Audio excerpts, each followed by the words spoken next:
Test, test. We're not on either. Test, test. Hi, James. Hi. Are we ready? Okay. All righty. I think we're ready to get going this evening. Good evening. It is great to see everyone here tonight. So thank you for joining us for our City Council meeting. We have a wonderful tradition that I love, and that is that we begin with prayer. And Pastor Ed Weaver with Karcher Church of the Nazarene is here to open us in prayer and to lead us in the pledge. So thank you so much for being here this evening. Absolutely, absolutely. Let us pray. Father, we thank you that as leaders of a community, we have the privilege of leading. We have a privilege of discerning what's best. We have the privilege of guiding people into what's better than what they've known before. And it's easy to come together and think about our own interest rather than thinking about the interest of our community. And Father, there are times that we may see things from a different perspective, and yet we're called to unity. We're called to love one another. We're called to encourage one another. And we're called to forgive one another at times. And so we thank you that tonight, as we gather to do the business of our community, that we can come together and say, let's do what's best. Let's do what's best for our community. So I pray that you'll give wisdom to the council, that, Father, each individual will know that they are blessed for reaching out and choosing to serve our community, and that, Lord, whatever they carry on their own hearts and in their own lives and their own families, that you will be the solution, you will be the answer, you will be the helper. So give us discernment tonight, give us wisdom tonight, and we just thank you for the privilege of leaning into you, because you've said, if you will commit your way to me, I will guide and direct it, which suggests that it's better than what we could do on our own. So, Father, we give you our strengths, our abilities, and we ask you to bless them to the furtherment of the betterment of our community. And we pray this in the wonderful name of Jesus. Amen. Amen. I pledge allegiance to the flag of the United States of America, and to the republic for which it stands, one nation, under God, indivisible, with liberty and justice for all. Pastor Ed, it's so good to see you, and thank you so much for being here tonight. Thank you. Okay, roll call. Rodriguez. Here. Ingula. Here. Bills. Here. Reynolds. Here. Haverfield. Here. Griffin. Here. All present. As we move forward into the agenda, are there any proposed amendments to the agenda this evening? Mayor, I'd like to move item 1-3A, please, off the consent agenda. All righty. And that item is 13A. This is a final plat approval? Is that correct? Correct. Okay. Are there any other amendments to the agenda? Seeing none, I would stand for a motion to approve the agenda as amended. So moved. Second. All in favor? Aye.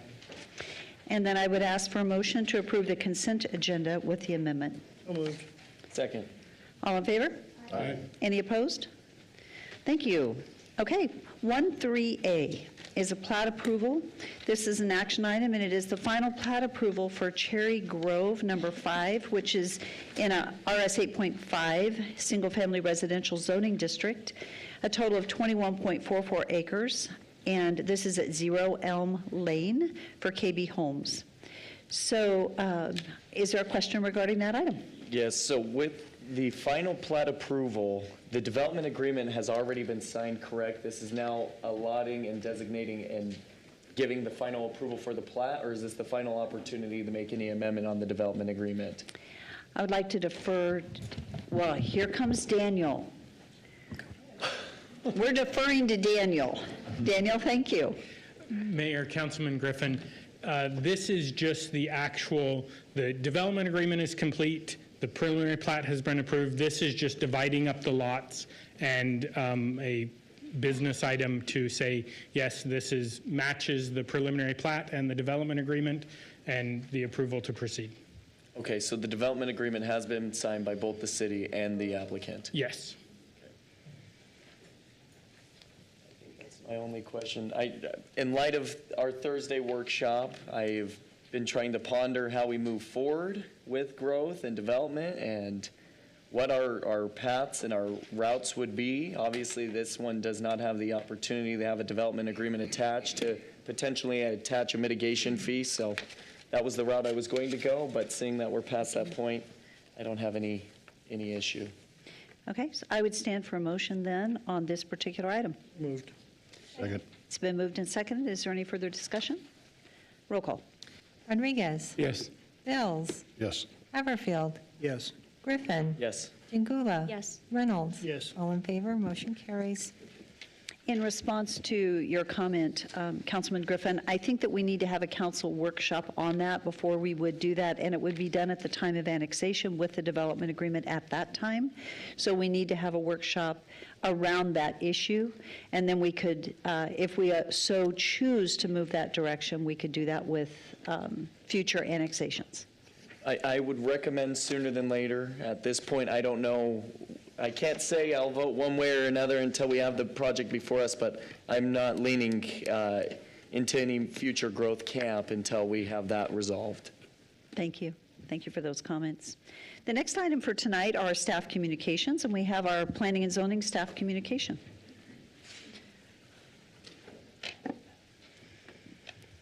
Rodney, this is you. I'm sorry, this is planning and zoning staff communication. Excuse me.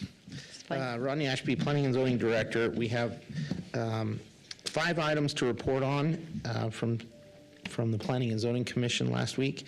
The first one was the subdivision final plat approval for Cherry Grove number 5, which you just had a discussion about, and that was recommended for approval. The next one was for a conditional use permit to build a duplex, and this is off of Smith Avenue, and that one was approved by the Planning and Zoning Commission. The next one was for another duplex, and this one was just north of 9th Avenue North in the cul-de-sac on 2nd Street North, and that one was approved as well. And then a subdivision preliminary plat approval and PUD for the Sugar Creek Townhomes. This one came before the commission. It's been a couple of years ago. Got approved. They let the plat lapse, the time frame lapse, and so they were just coming in and they reduced their number of units slightly to meet current code, and so that one was approved as well. And finally, the conditional use permit for to add a manufactured home on a lot as a caregiver residence while their mother was still living. It was to take care of the mother there, and we have that in code to require a conditional use permit until the mother is no longer living there.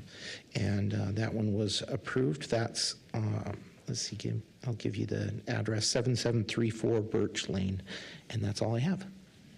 Thank you. Any questions? Thank you, Rodney. Okay, Public Works staff communication.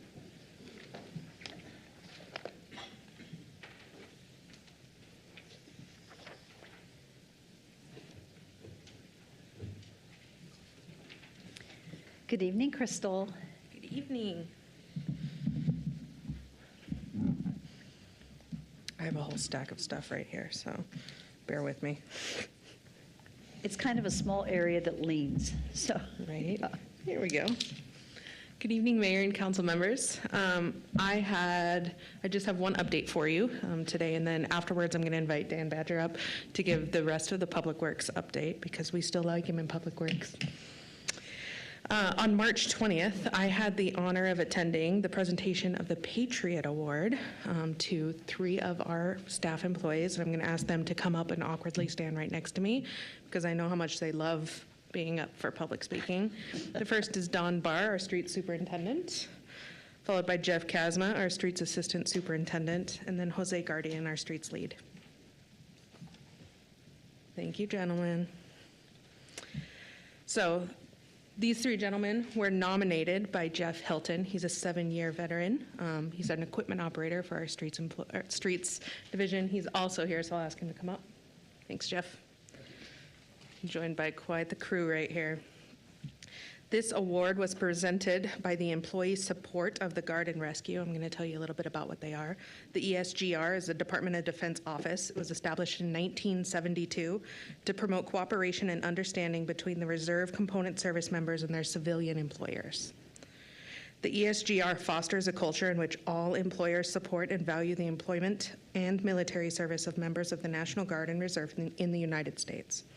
These citizen warriors could not defend and protect us at home and abroad without the continued promise of meaningful civilian employment for themselves and their families.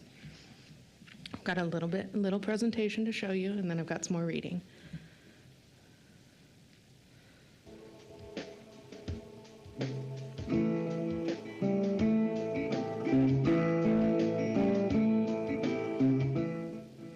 It's because of these three gentlemen right here that are standing with me that this organization is what it is. And I'm not going to say that you all don't play an important part of that as well. You guys are, by far, you guys are probably one of the most amazing teams I've ever had the opportunity to work with.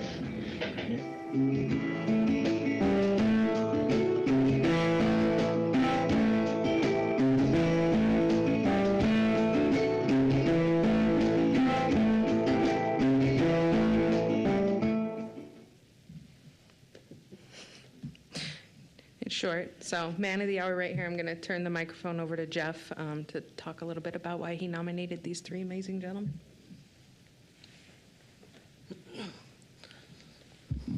Thank you, Crystal. Mayor Kling, fellow council members, ladies and gentlemen, thank you for the honor or the privilege to be here today. I say it's a privilege because every day when I come to work, I get to work with probably one of the most amazing teams I've ever had the privilege to work with. I'm an 18-year Navy man. I've been a sailor for 18 years in the reserves. I've got to work with some really amazing people. And 2 years ago, I was on a deployment. I got called up with my reserve unit to do a year stretch over in Bahrain, followed by mobilization training in Port Hueneme. Before I left, I probably went through one of the most probably one of the most amazing and terrifying life changes that I've ever been through. I got selected for Chief Petty Officer, and that was about 4 grueling months of nonstop training, harassment, just everything that they could throw at me to tell me that I belong here. This wasn't them. This was my fellow chiefs. It's part of the initiation process, and it's part of busting you down and building you back up. It's a rich heritage and tradition that we have in the Navy once you make Chief Petty Officer. And while I was going through that, I was also going through my mobilization training, working full-time, going through chief season, and also chip seal at the same time, while still providing for my family. And talk about being pulled in all directions all at once.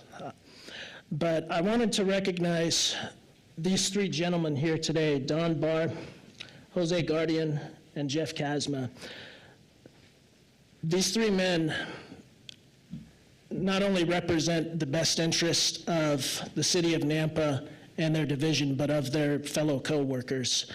And they have had my back more times than I can count while going through the ranks upon joining the division 7 years ago, to also pushing me to my limits to be better, not only as an operator, but also as a fellow co-worker, and maybe one day a lead. And while I was deployed, these 3 gentlemen here, they were in constant contact not only with me, but also with my family, making sure that I was okay, my family was okay, and that, hey, we're still here for you. I even got a very nice care package, not only from them, but from the city as well. I still have that little challenge coin that y'all gave me too. And I just wanted to say to these 3 men that they represent not only what we can overcome and what we can take on. But every day at our safety meeting, Don Barr always says the same words, and it's, you'll never forget them. Let's make today count. That day, those words have meaning. Those words are always spoken in the halls of our division, and it's not only the saying for us, but it's words to live by. And today, I wanted to say thank you to these gentlemen because they are Nampa. We are a family. We are a family down there, and I'm proud to be part of theirs, and I'm proud that they're part of mine. Jeff? Thank you, Jeff. I appreciate it, man. Thank you, Jeff.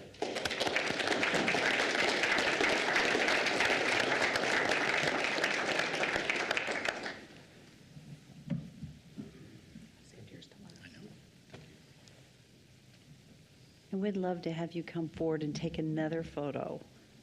Council, let's gather around. May I say something? Please. There was one thing I just forgot to leave out.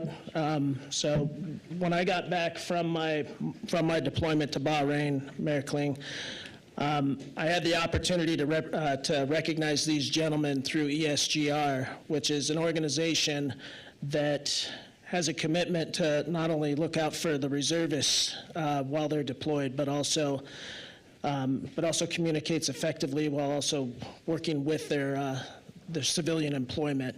And what they have in their hand here today, it's called the Patriot Award.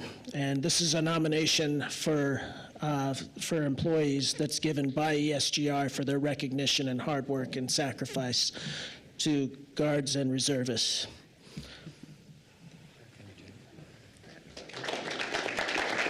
Go for it. Okay. So the question is, can we come down and shake your hand? So guys, let's go down and shake hands and take a picture down there.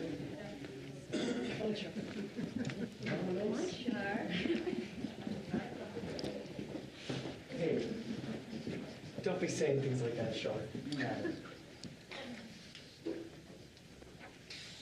For you guys. How are you? It's good to see you. Oh, thank you. Hey, they changed it to a piece of wood. Oh, there we go.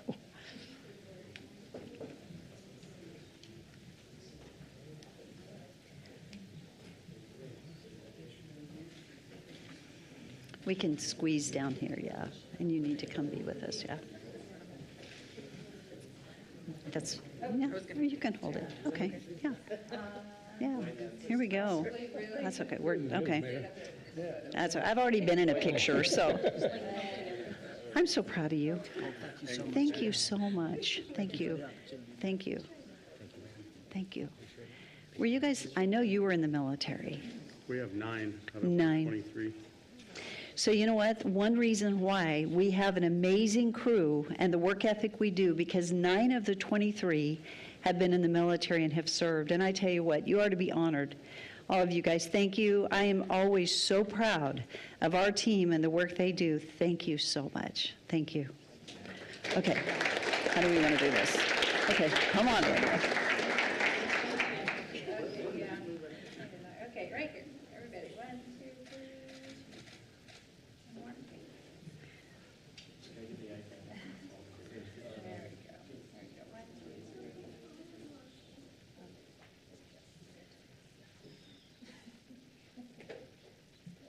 Okay, thank you. I know, it's pretty impressive.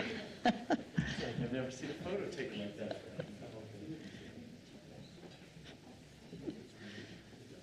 I'm going to read this, and then you guys can go sit. Thank you, Martha. Want to sit? No, you guys can stay up while I finish reading this, and I'll sit down.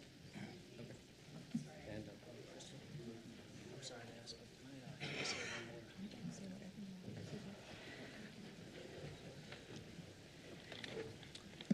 Go for it. Okay. You can also read this if you would prefer. Okay.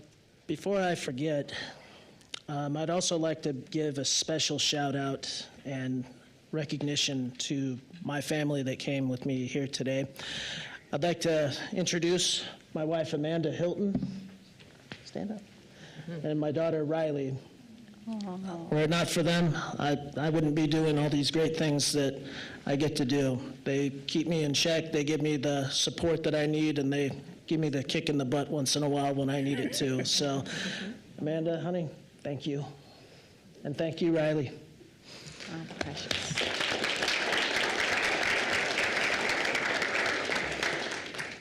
I'm going to read from this certificate that was given by the ESGR, and it says, Statement of Support for the Guard and Reserve, Nampa Street Division.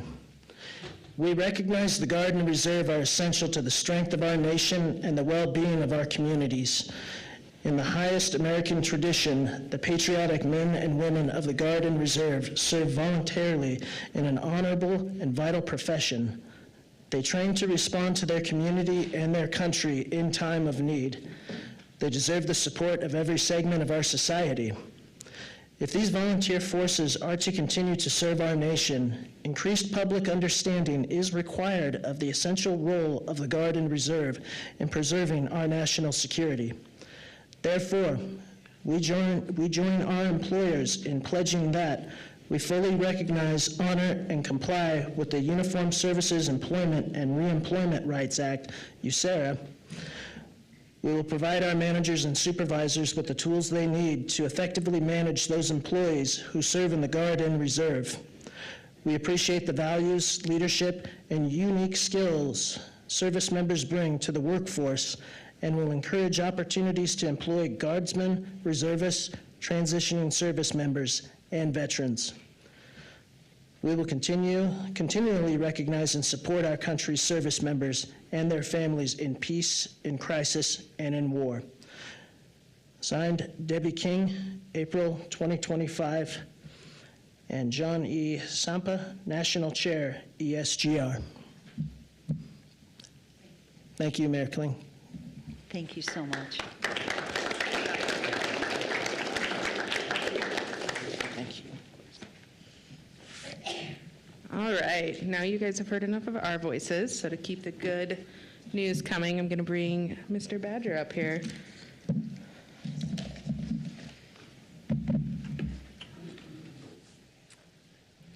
That's a tough one to follow, but wanted to let the council know that we received notification from FEMA late last week that they were authorizing us to notice in the paper the modifications to the Indian Creek floodplain. We have to do a 90-day comment period, so we'll put that in the paper, provide that notification to FEMA. They will do the 90-day comment period. If we receive no comments, those map changes will go into effect immediately at the end of that 90 days. With the floodplain being reduced, we don't anticipate any comments that would delay that, so we are 3 months away from the end of the Indian Creek floodplain change saga. So. Daniel, yeah. Does everyone understand how long this has been? It's been going on for a number of years. It will provide significant benefit to those residents that are within the floodplain now. They will no longer have to carry floodplain insurance on their mortgages, and it reduces the vast majority of those that are currently affected. That floodplain shrinks down and won't have to pay that fee any longer. That's wonderful. I think the FEMA floodplain, the current designation that we've been now fighting, that was established back in what year? So it went into effect, they started the mapping efforts in 2008. The maps went into effect in 2011.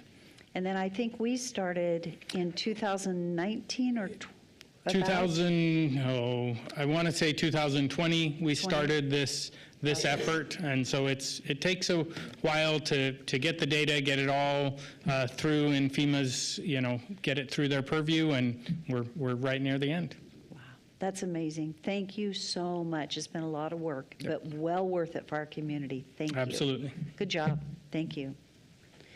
That concludes our staff reports. We're going to move on to new business at this time, and we're going to start with item 5.1 on the agenda, This is an action item, and it's to confirm the appointment of Mitch Minetti to the Nampa Development Corporation to complete an existing 5-year term that expires on September 30th, 2028. So moved. Second. I think that's awesome. We had a whole lot of motions and a whole lot of seconds. I'll let you figure that out, Shar. And maybe after the vote, we'll have a moment of comment. Roll call. Rodriguez. Yes. Jingula. Yes. Bills. Yes. Haverfield. Yes. Griffin. Yes. Reynolds. Yes. All in favor, motion carries. Mitch, why don't you come forward? We'll put you on the spot. I think there's comments maybe wanting to be made from here, but thank you for your willingness to serve. Mayor and council friends, honor and privilege to serve. Anything I can do personally and professionally to help City of Nampa, I'm eager to get started. Thank you. We are just appreciate the fact you've got a lot on your plate. You were willing to step up and to continue to serve our community, but in a different capacity. Thank you so much for that. We're excited. There's a lot of work to be done in the next 5 years. Thank you that you're willing to take it on. Thank you, Mayor. Thank you, Thank council. you. Thank you. Item 5.2, this next item is exciting also, and I think there's a team of supporters here, which I love. This is an action item, and this is to confirm the appointment of Peter McPherson as the Workforce Development Director. So moved. All in favor, roll call. Rodriguez. Yes. Bills. Yes. Haverfield. Yes. Griffin. Just a clarification on the funding of the position, because it wasn't within the packet. Are we able to discuss that? There is no additional funding required. It's within the existing budget. Thank you. Yes. Jingula. Yes. Reynolds. Yes. All in favor, motion carries. And Peter, why don't you come forward and let's do your swearing in right now, and Shar will step down. And thank you for your willingness to step into this role. And I'm so thrilled to see your team back there that's there to support you as you step into this new role. Thank you so much.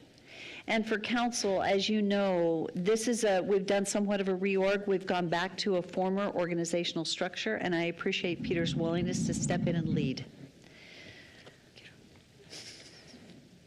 Okay. Do you solemnly swear that you will support the Constitution of the United States and the Constitution of the State of Idaho and the laws therefore, and will faithfully, honestly, and impartially discharge the duties of Workforce Development Director during continuance therein to the best of your ability, so help you God? I do. Go ahead and sign here.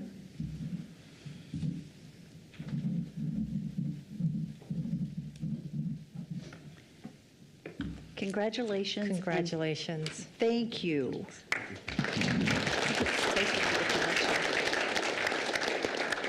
Just thank you, Mayor, and thank you, Council. Appreciate it. Thank you. Thank you. Okay, 5.3 is an action item. This is to authorize the mayor and the public works director to sign a task order with Keller and Associates for the construction, engineering, and inspection services for the Ustick widening project in the amount not to exceed $680,600. This is approved in the FY25 budget. Are there any? Thank you. Second. It's been moved and seconded. Is there any discussion? Clarification, Mayor, on the amendment. I tried going through the packet to get it right. How much are we off on the original budget to what will be needed to be amended? Well, I'll let, Doug, do you want to answer that? Because it does say pending approval in the FY25 budget amendment. And so I'm not sure why this is requiring a budget amendment. Crystal, do you have the answer? Okay, go for it. Mayor, Councilman Griffin, this is requiring a budget amendment because we didn't put in the full grant until we had award. So we have not received the $10 million check yet, which is why we're waiting for all of those. A couple weeks ago, I did share an estimate of what this would be as we were still going through the negotiation process. That estimate, which was approved, was $1.7 million, and we ended up negotiating it down to $680,000. And just for clarity, when grants are received, we typically only try to budget the amount of grant money we're going to spend in any one given year, not the entirety of the grant, unless the entirety will be spent in one fiscal year. So you had mentioned that the grant has not yet been received, or it has been received now, and that's why it's needing amended? Mayor, Councilman Griffin, we have not actually received the money yet. We have a agreed and signed contract, and as soon as this is executed, we should be getting it any day now. Is there any concern that this might get doged? This is a state-funded project, not a federally funded project. Thank you. Okay, thank you. Are there any other discussion points, questions? Roll call. Rodriguez? Yes. Jingula? Yes. Haverfield? Yes. Griffin? Yes. Bills? Yes. Reynolds? Yes. All in favor, motion carries. 5.4 is an action item. This is to authorize the Public Works staff to proceed with the bipartisan infrastructure law section 4302 carbon utilization procurement grant application. This is a funding opportunity announcement for biogas resource recovery at the water renewal facility. Moved. Second. It's been moved and seconded. Is there any discussion? Roll call. Rodriguez? Yes. Jingula? Yes. Bills? Yes. Griffin? Yes. Reynolds? Yes. Haverfield? Yes. All in favor, motion carries. These next two items are actually readings of ordinances. So we're going to read the ordinance, and then on both of them, there will be a request to pass under suspension of rules. 5.5 is an action item. It's the first reading of ordinance amending Nampa City Code 9-1-9 pertaining to the penalty for residing on a public right-of-way. This was approved by legal. An ordinance of the City of Nampa, Canyon County, Idaho, amending Nampa City Code Title 9, Chapter 1, Section 09-01-09, pertaining to the penalty for residing on a public right-of-way, providing for an effective date, providing for severability, and repealing all ordinances, resolutions, orders, and parts thereof in conflict herewith. Move to approve under suspension of rules. Second. It's been moved and seconded. Any discussion? Seeing none, roll call. Rodriguez? Yes. Jingula? Yes. Bills? Yes. Haverfield? Yes. Reynolds? Yes. Griffin? Yes. All in favor, motion carries. 5.6 is an action item. It's the first reading of a street naming ordinance for East Alfredo Lane. Under suspension. And it's, yes, as stated before, yes. An ordinance of the City of Nampa, Canyon County, Idaho, naming a private street East Alfredo Lane. Mayor, I make a motion to pass under suspension of rules. Second. It's been moved and seconded. Any discussion? Roll call. Rodriguez? Yes. Reynolds? Yes. Haverfield? Yes. Griffin? Bills? Yes. Jingula? Yes. All in favor, motion carries. We've got a little bit of time, so we are going to move over to 9.1 on the agenda.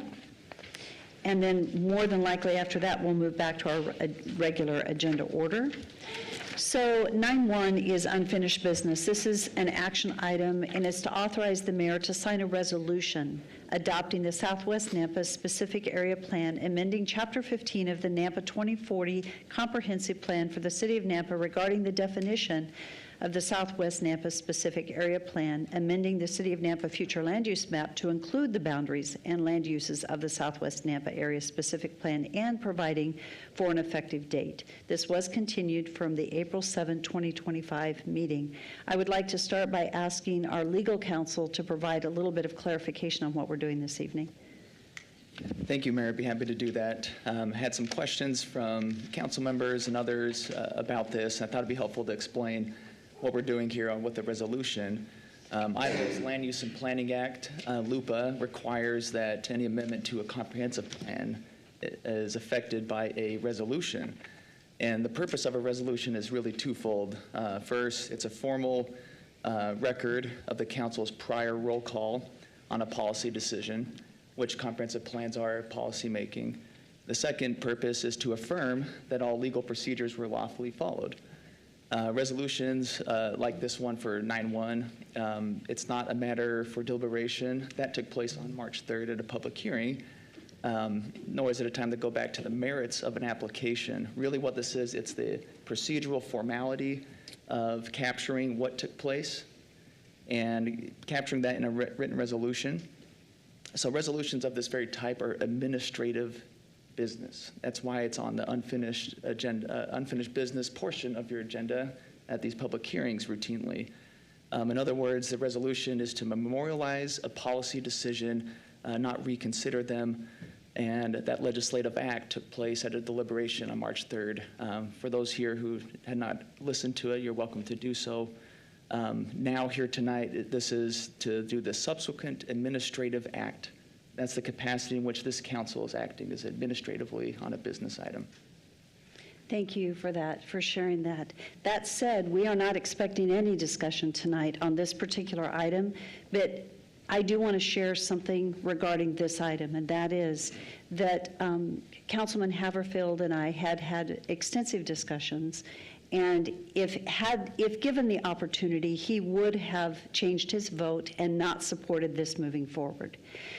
In this resolution, it does say that the majority voted in favor. Well, if Councilman Haverfield had voted no, it would have been a tie. I would have broken the tie, and I would have voted yes to move forward with this. Now, to some, they would say that's very disappointing. I will say that my yes vote is in place for this reason, and that is that the motion to approve this particular plan, the intent of that motion was to protect the ground immediately north of the Deer Flat National Wildlife Refuge. The land use designation in that area is the lowest land use designation that the city of Nampa uses, and it is intentionally to protect that ground and the ag ground in that further southern area. The other reason why I would have voted yes is that we heard the voice of the people.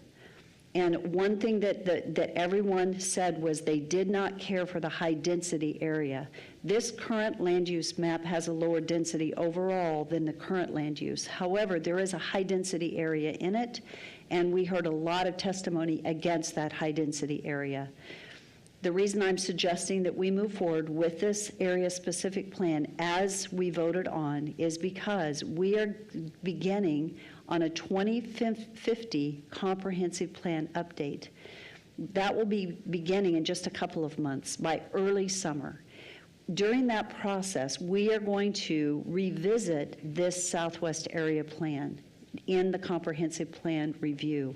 There will be extensive outreach. There will be a lot of opportunity for public to give input. And so with that, and then we assured that the resolution actually states that the city will review the various densities within the Southwest Area Plan as part of our 2050 comp plan. So rather than starting the process all over and listening to the public, we decided we're going to include it in the process that we have coming that is starting within a couple of months. So that's my commitment. As long as I'm mayor, I'm committed to that, and staff is committed to including the review. We'll also be working closely with the county commissioners as we go through this process coming up. So with that, my vote would have been to break a tie. We are going to move forward with the plan as stated, with those exceptions. And so I think it's important to state that clearly in this meeting, so it's of record, it's clearly recorded, and the resolution also states it. So with that, and based on the counsel that our legal has given us, I would ask for a motion to approve action item 9.1. So moved. Second. And we're going to go to roll call. Rodriguez? No. Reynolds? Yes. Haverfield? No. Griffin? No. Jingula? Yes. Bills? Yes. Madam Mayor, there's a tie. I'm going to vote yes because, as we discussed, this particular resolution is doing nothing more than reaffirming the work that just happened, right? We had the same vote the other day.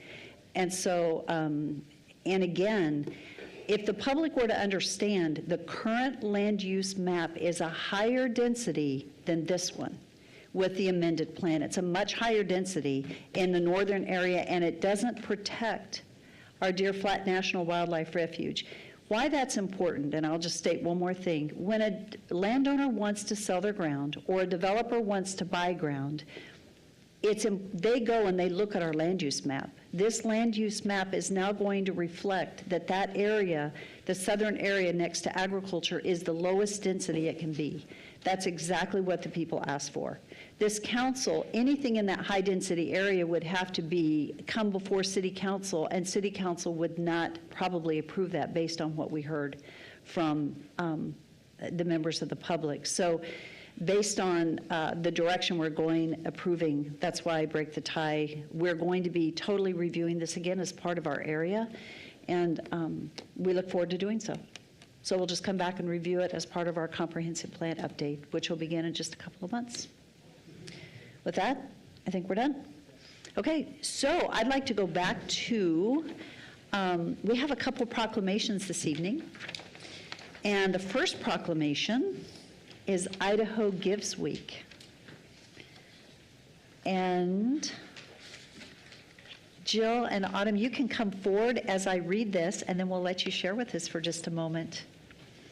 Whereas nonprofit organizations help build and sustain healthy communities in our state and enhance the quality of life for Idahoans and for others throughout the country and the world. And whereas 7,000 charitable nonprofit organizations based in Idaho contribute significantly to our economy by providing services to our communities, employing over 79,000 Idahoans and producing a total revenue of over $10.3 billion. And whereas Idaho's nonprofit leaders often are entrepreneurs, they create new solutions to problems and they fill previously unmet needs in the areas of health, recreation, education, research, arts, social services, and more. And whereas Idaho Gives Week serves as a time for Idahoans to join together with one voice on one day to contribute to amplify the efforts of Idaho nonprofits. And whereas the nonprofit sector acts as a responsible steward of charitable dollars to achieve a diverse range of missions and goals. And whereas nonprofit organizations often fulfill their missions by advocating on behalf of those who cannot advocate for themselves. Now, therefore, I, Debbie Kling, Mayor of the City of Nampa, do hereby proclaim the week of April 28th through May 1st, 2025, in the City of Nampa as Idaho Gives Week. Thank you, Jill and Autumn, for being here. What would you like to share with us? Well, on behalf of the Board of Directors of the Idaho Community Foundation, thank you, Mayor and members of Council, for this proclamation. We are excited to have 648 nonprofits throughout the state of Idaho participate this year, 58 of which are here in Nampa. Wow. And I'd like to invite you all to the Chamber's Coffee Connect a week from tomorrow at the Chamber at 7:30. We will be awarding an additional $500 prize to one of those Nampa nonprofits. So thank you. For you. Thank you. Jill, thank you for all you do in the Chamber. And Autumn, thank you for being here tonight for all you do. I'm very happy to be here. Thank And you. we'll try to be there. Okay, Council, we can all go next Tuesday morning at 7:30. Yeah. Okay, thank you All right, so thank much. you. And here's this proclamation for you. There you go. Thank you. Take care. Our next proclamation is Matt Jameson. Matt, where did I, there you are. I'll go ahead and start reading. Whereas April 2025 marks the 57th anniversary of the passage of the Title VIII of the Civil Rights Act of 1968, popularly known as the Federal Fair Housing Act. The Idaho Human Rights Commission Act has prohibited discrimination in housing since 1969. And whereas the Commission promotes the equality of opportunity for all, regardless of race, color, religion, sex, disability, familial status, or national origin, is a fundamental goal of our nation, state, and city. Access to housing is as important and as fundamental as the right to education. Whereas housing choice impacts our children's access to education, our ability to seek and retain employment options, and the cultural benefits that we enjoy. Only through continued cooperation, commitment, and support of all Idahoans can barriers to fair housing be removed. Now, therefore, I, Debbie Kling, Mayor of the City of Nampa, Idaho, do hereby proclaim the month of April 2025 in the City of Nampa as Fair Housing Month. And Matt, thank you for the work that you do to assist with the housing in our community. Thank you. Thank you, Mayor Kling, Council. Again, just want to thank you for continuing to affirm and show support for the Fair Housing Act. I know it's been around a long time, but I think it's important to sort of reevaluate that and show support each year through this proclamation. Just as a little side note, it also, I have organizations from time to time that do build housing in our communities that will reach out to me for this proclamation because it allows them access to other funds that are outside the city, and then if they're awarded those funds, they're directing them back to here to help build and meet the housing needs of our community. So not only does it just say to everyone that lives here and maybe provides housing here that we support the Fair Housing Act, but it also helps help us meet our housing, long-term housing needs. So it's a good proclamation. It's a very simple thing to do, but it provides a lot of support and opportunity that we may not always see. So thank you very much for the support. Thank you. Here's your proclamation. Thank you, Matt. And I appreciate all you do. Thank you. Thank you. We're going to move into our public forum, and we actually have two presentations tonight before we get into any testimony. And Ron, we've got you. We're going to go TDS first. Is our TDS team here? Okay, there you are. Hi. Okay, I'm going to come down and tonight we have Mayor's Teen Council here, and we have 3 scholarships. So let me come down real quickly.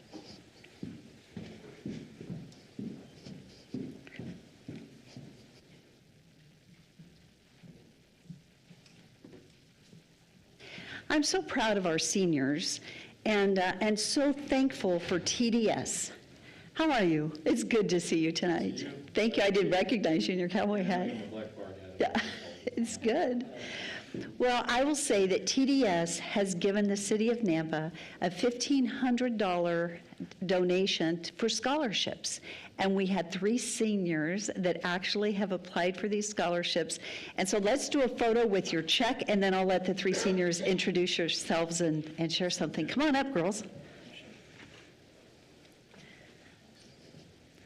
This is the first year that we've had scholarship opportunities, and TDS not only donated $1,500 this year, but also $1,500 for next year for this scholarship. Council, do you want to stand right behind, and let's get a picture with everybody, and come on over, let's get in the middle. There we go. Well, sorry. Oh, then you guys. Okay. How's that? Okay, here we go. Ready? 1, 2, 3. 1, 2, 3. Do what? Get ready for the real. All right, here we go. Hold that check up just a little bit more. Sorry. All right, here we go. 1, 2, 3. 1, 2, 3. Thank you. Awesome, thank you. Okay. Do you want to say anything? Yeah, definitely. Okay, so I'll let you go there, and then girls, just line up behind, and after Jim shares something, I'd like each of you to introduce yourselves and tell us what you're going to do. So TDS is very proud to present this scholarship to the city for a multi-year deal. And education is so important. I will tell you, a journey in education and being able TDS to help you get to your journey is exceptional. We truly value education. I truly value education as being former military and having a master's degree through working hard to get there. We welcome you and we appreciate you, and we hope this one will get you to your dreams. Never let your dreams be taken away from you, okay? Thank you so much. Thank you so much, Mayor. We appreciate you tonight. Thank you. So appreciate it.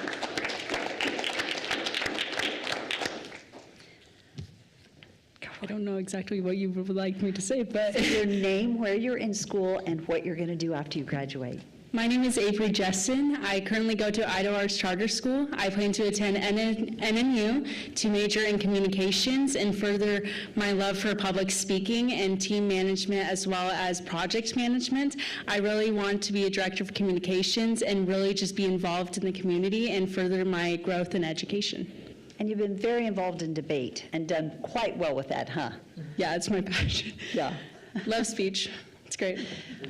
That is awesome. I don't do speech. Okay. So I'm Nicole Dumitroscu. I currently go to Skyview High School. For college, I'm actually going out of state to Rice University in Houston, Texas to study bioengineering. That is so awesome. So good. My name is Andrea Larson. I go to Columbia High School. I will be attending Northwest Nazarene University as well in the fall, and I'll be majoring in business as a precursor to law school. So, congratulations, girls. Thank You you. have been so delightful, and I'm so proud of all of you. Thank you.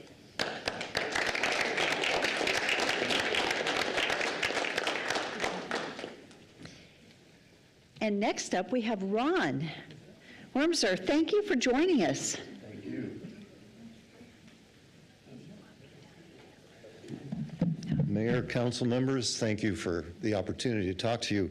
I'm from the Arts and Historic Preservation Commission. I've been serving for 6 years now, and I joined or applied as a result of Councilman Bruce Skog.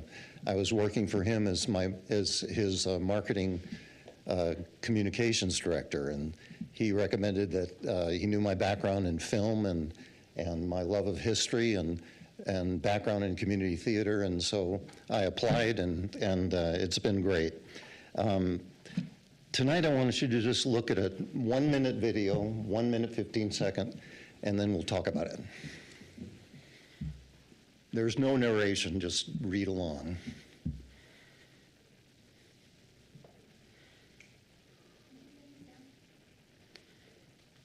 But there is audio. And this is downtown, right?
So 1 year ago, we introduced the walking tours. There's an art walking tour, and then a public art walking tour, and there's a historic walking tour. May I approach? I think you're on.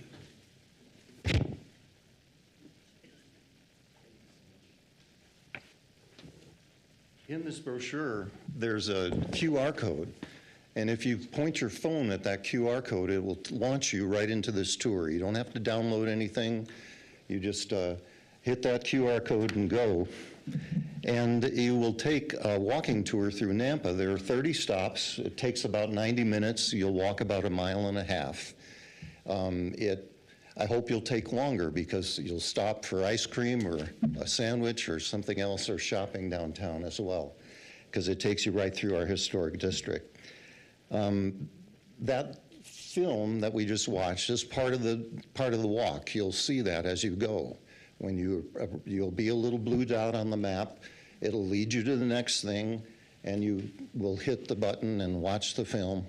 And there are other films, and there's still photos and descriptions of things that happened. One of them is Ben Anketel, who was a historic figure here in town. He mentioned, as a boy, he said, we all went downtown in the evening after the fire was out, and all the glass was gone from the store windows across the street. The owners boarded up the stop looters. After things cooled down in a week, every kid who could talk his dad into buying a hatchet was cleaning brick for 10 cents a hundred. I don't think any one kid in 50 made enough to pay for his hatchet. I know I didn't. It was a big event to a 7-year-old boy. Good things are happening in Nampa thanks to you. This was a bad thing that happened in Nampa, but Nampa recovered from it, and that entire city block we have some neat things coming up that are going to happen downtown, I think, in improving that area. One other stop on the way I'd just like to mention, there was a DJ named Marty Martin who was working at one of the buildings that you'll stop at on the tour. It was KGM, and he was a band leader and an MC. He was all over the valley here with events and well-known and everything. And one thing he could do is he could vocalize a train whistle with his voice, and it was just really astounding how that was. Well, he got the opportunity to go on the Gong Show, and he was on the show, and he had to choose a name, and he liked trains, and he liked Willie Nelson, so he took the name Boxcar Willie. Oh. And he came from Nampa, from KGM Radio. And he went on for several hit records, and had a theater, one of the first to have a theater in Branson, Missouri. Anyhow, that's some of the things you'll encounter on the tour. I hope you take it with your friend and have a good time downtown Nampa. I hope from time to time I'll be able to come back and share some other things of history and art that's going on in downtown. Thank you.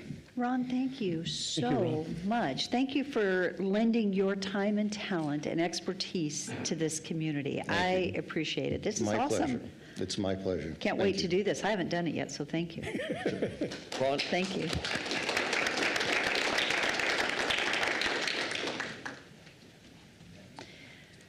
Okay, I think we have, go ahead. Madam Mayor, we do have one person signed up, and that's Holly Hawes. Hi, Holly.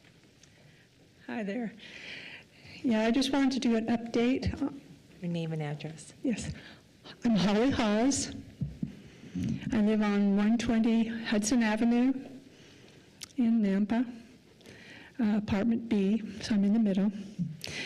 And my friend that usually comes with me is Robert Kuhn, and he has had some severe health issues, so his family has taken him over where he's going to be living. So he'll come back on tomorrow and pick up the last couple of things, and then he'll be not here. But he asked me to continue if there's any issues that I can help with, and so that's what I'm going to do is just do a quick update on things that have helped and things that still need some help.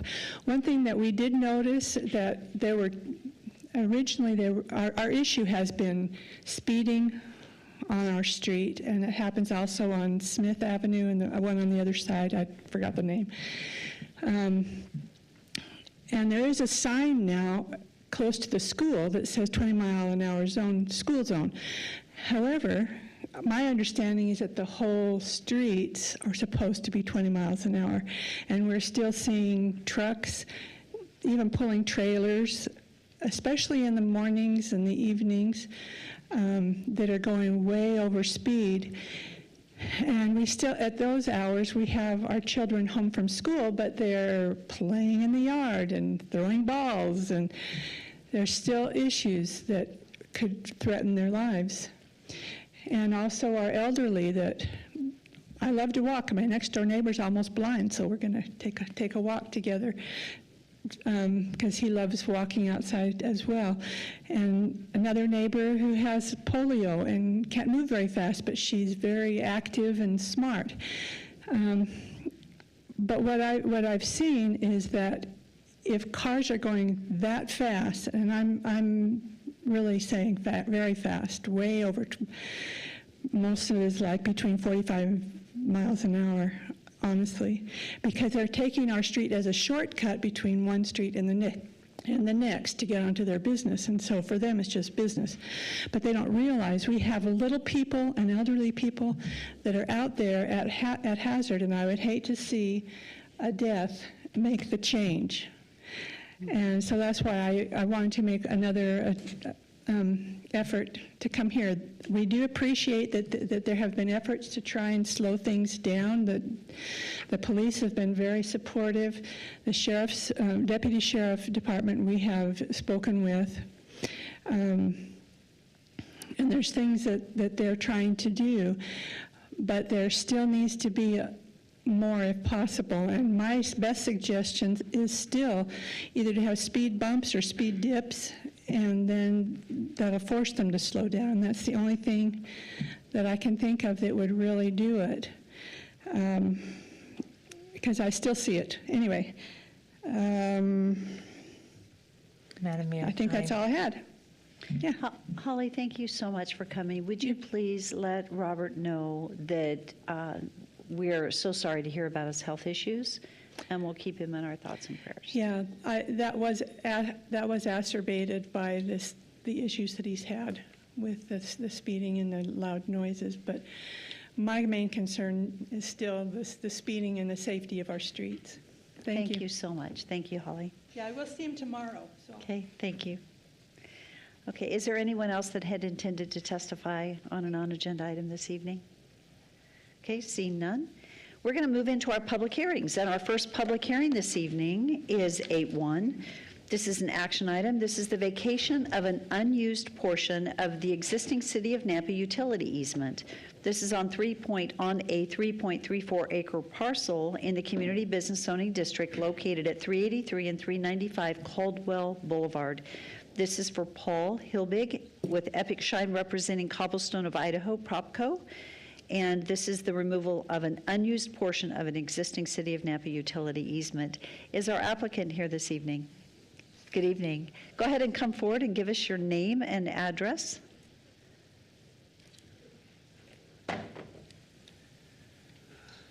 Good evening, Council. My name is Hunter Christensen. I'm representing the developer and Epic Shine. My address is 5141 North Willowside Avenue, Meridian, Idaho. So tell us what you're wanting to, I mean, we just read it, but I'll let you tell us whatever you'd like to. Yeah, and I'll leave most of it to staff as well. To sum it up, we are asking to vacate a utility easement that was in place back when parcel lines were differently oriented before the Epic Shine was built. When we went through the entitlement and building permit phase, we thought the easement had been vacated, and through a little bit of miscommunication, it just never got done. So we're kind of doing a little bit posthumous and trying to get it vacated. Okay. Council, do you have any questions? Or do we want to, go ahead. Quick question. It appears that the Epic Shine actually is built over the top of that easement at this time. Is that correct? That is exactly correct. Yeah. So you want to get that corrected? We would. Thank you. Thank you. Any other questions? Okay, we will, in a public hearing, we'll have staff presentation, public hearing, then we'll have you come back for closing comments. Much appreciated. So stay tuned, and we'll see you in a minute. Thanks, Debbie. Thank you. Good evening, Christy. Thank you, Mayor, City Council. Hope you all had a good Easter. It's kind of nice to go into spring. As stated, the request before you this evening is vacation of an unused portion of an existing City of Nampa utility easement under Epic Shine and through the parking lot or the rear portion of the parcel at Next Ride Auto Sales. Can you click my presentation? I don't know why it's not working. Thank you. I don't think this thing's going to work. Yeah, this thing doesn't work. So go back. There we go. Okay, thank you. So this property is in a BC zone. It is surrounded on the northeast and west sides by BC as well, with an RML zoned parcel to the south. As requested, they anticipated that it had already been done. Through the title process, they found some documents that did not indicate that it had been done, and so they are here tonight to make sure that that happens.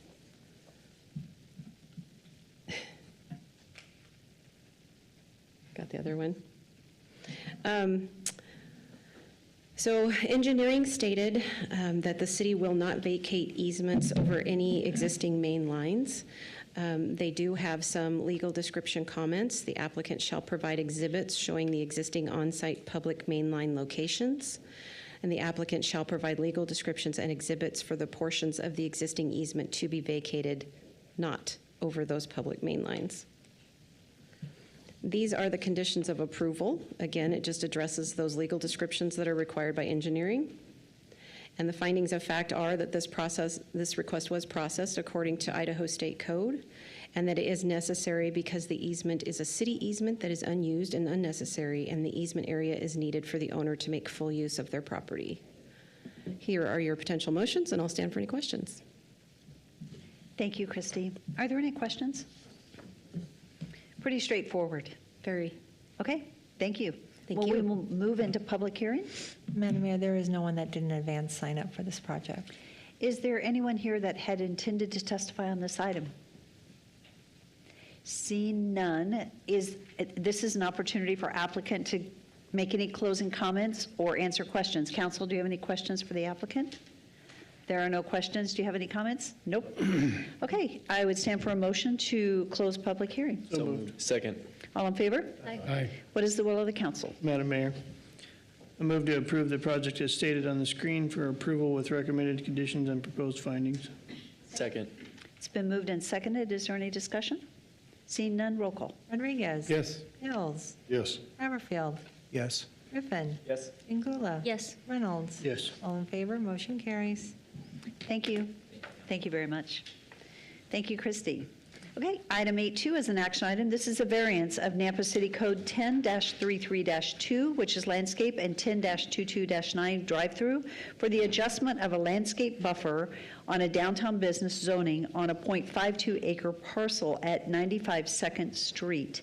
This is for Jeff Likes, and it's representing Green Star Foods, LIC. The original concept is requesting a reduction of width of the landscaping buffer along Northside Boulevard. Mayor, this is the vacation of easement. Did we skip one? This is what I have on my agenda as 8.2. Am I missing, is that correct? Uh-huh. Okay, sorry, I'll get the right vacation then. I thought we were doing the vacations first.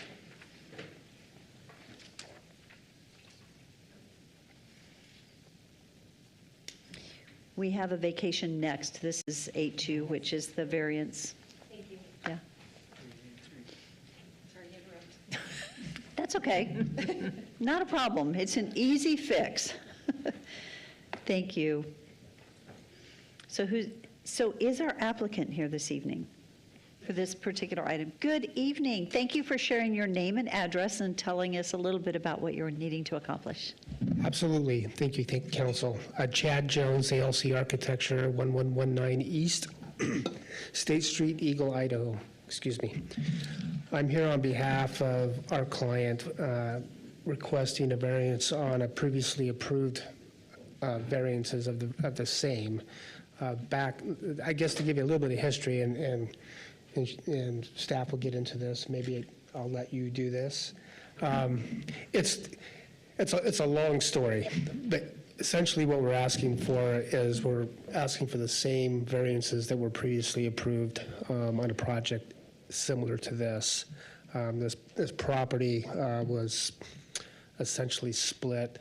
There's a lot of encumbrances and items that were not able to meet all of the setback requirements such as landscape, parking, and vehicle maneuvering.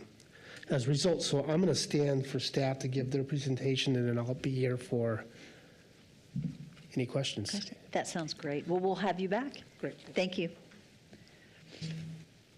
Thank you, Christy.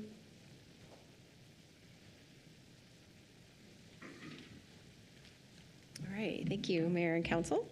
Christy Watkins, Principal Planner for the City of Nampa. Tonight's request is kind of threefold, and the reason for this is because each one of these things kind of plays off one another to create a full development. So variance to the 15-foot landscape buffer along Northside Boulevard, variance to the allowable vehicle maneuvering area within a street side yard setback, and variance to the 10-foot escape lane that is required for a drive-through. So this property is zoned DB, downtown business. To the north is BC and DB, which is Fred Meyer, Burger King, the City Waterworks Department. To the south is DB, which is Durabuilt and Blazenberger. To the west is BC, convenience store and some other retail. And to the east is downtown business, DB, with more retail businesses. As he stated, in 2014 14, there was a variance that was approved but has since expired because there was no construction that moved forward on the property. It was for parking layout and landscape buffer width. In 1995 through 2007, there was a vacation of right-of-way for First Avenue South filed. This ordinance, number 3374, during this time was approved, then vetoed, then taken to court and approved again with an easement designated by the Idaho Supreme Court.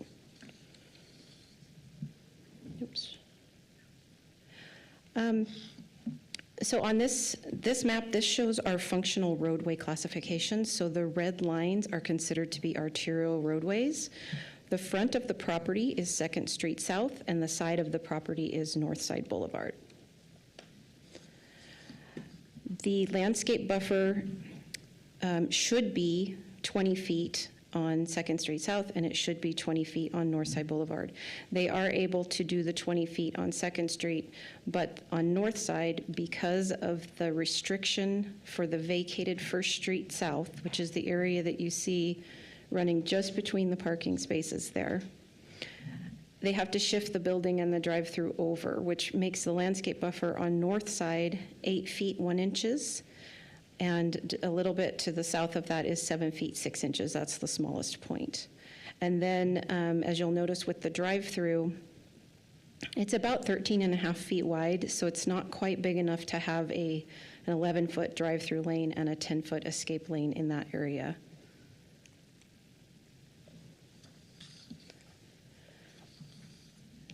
So the applicable regulations, you know that there are 5 criteria that we will go into with the findings.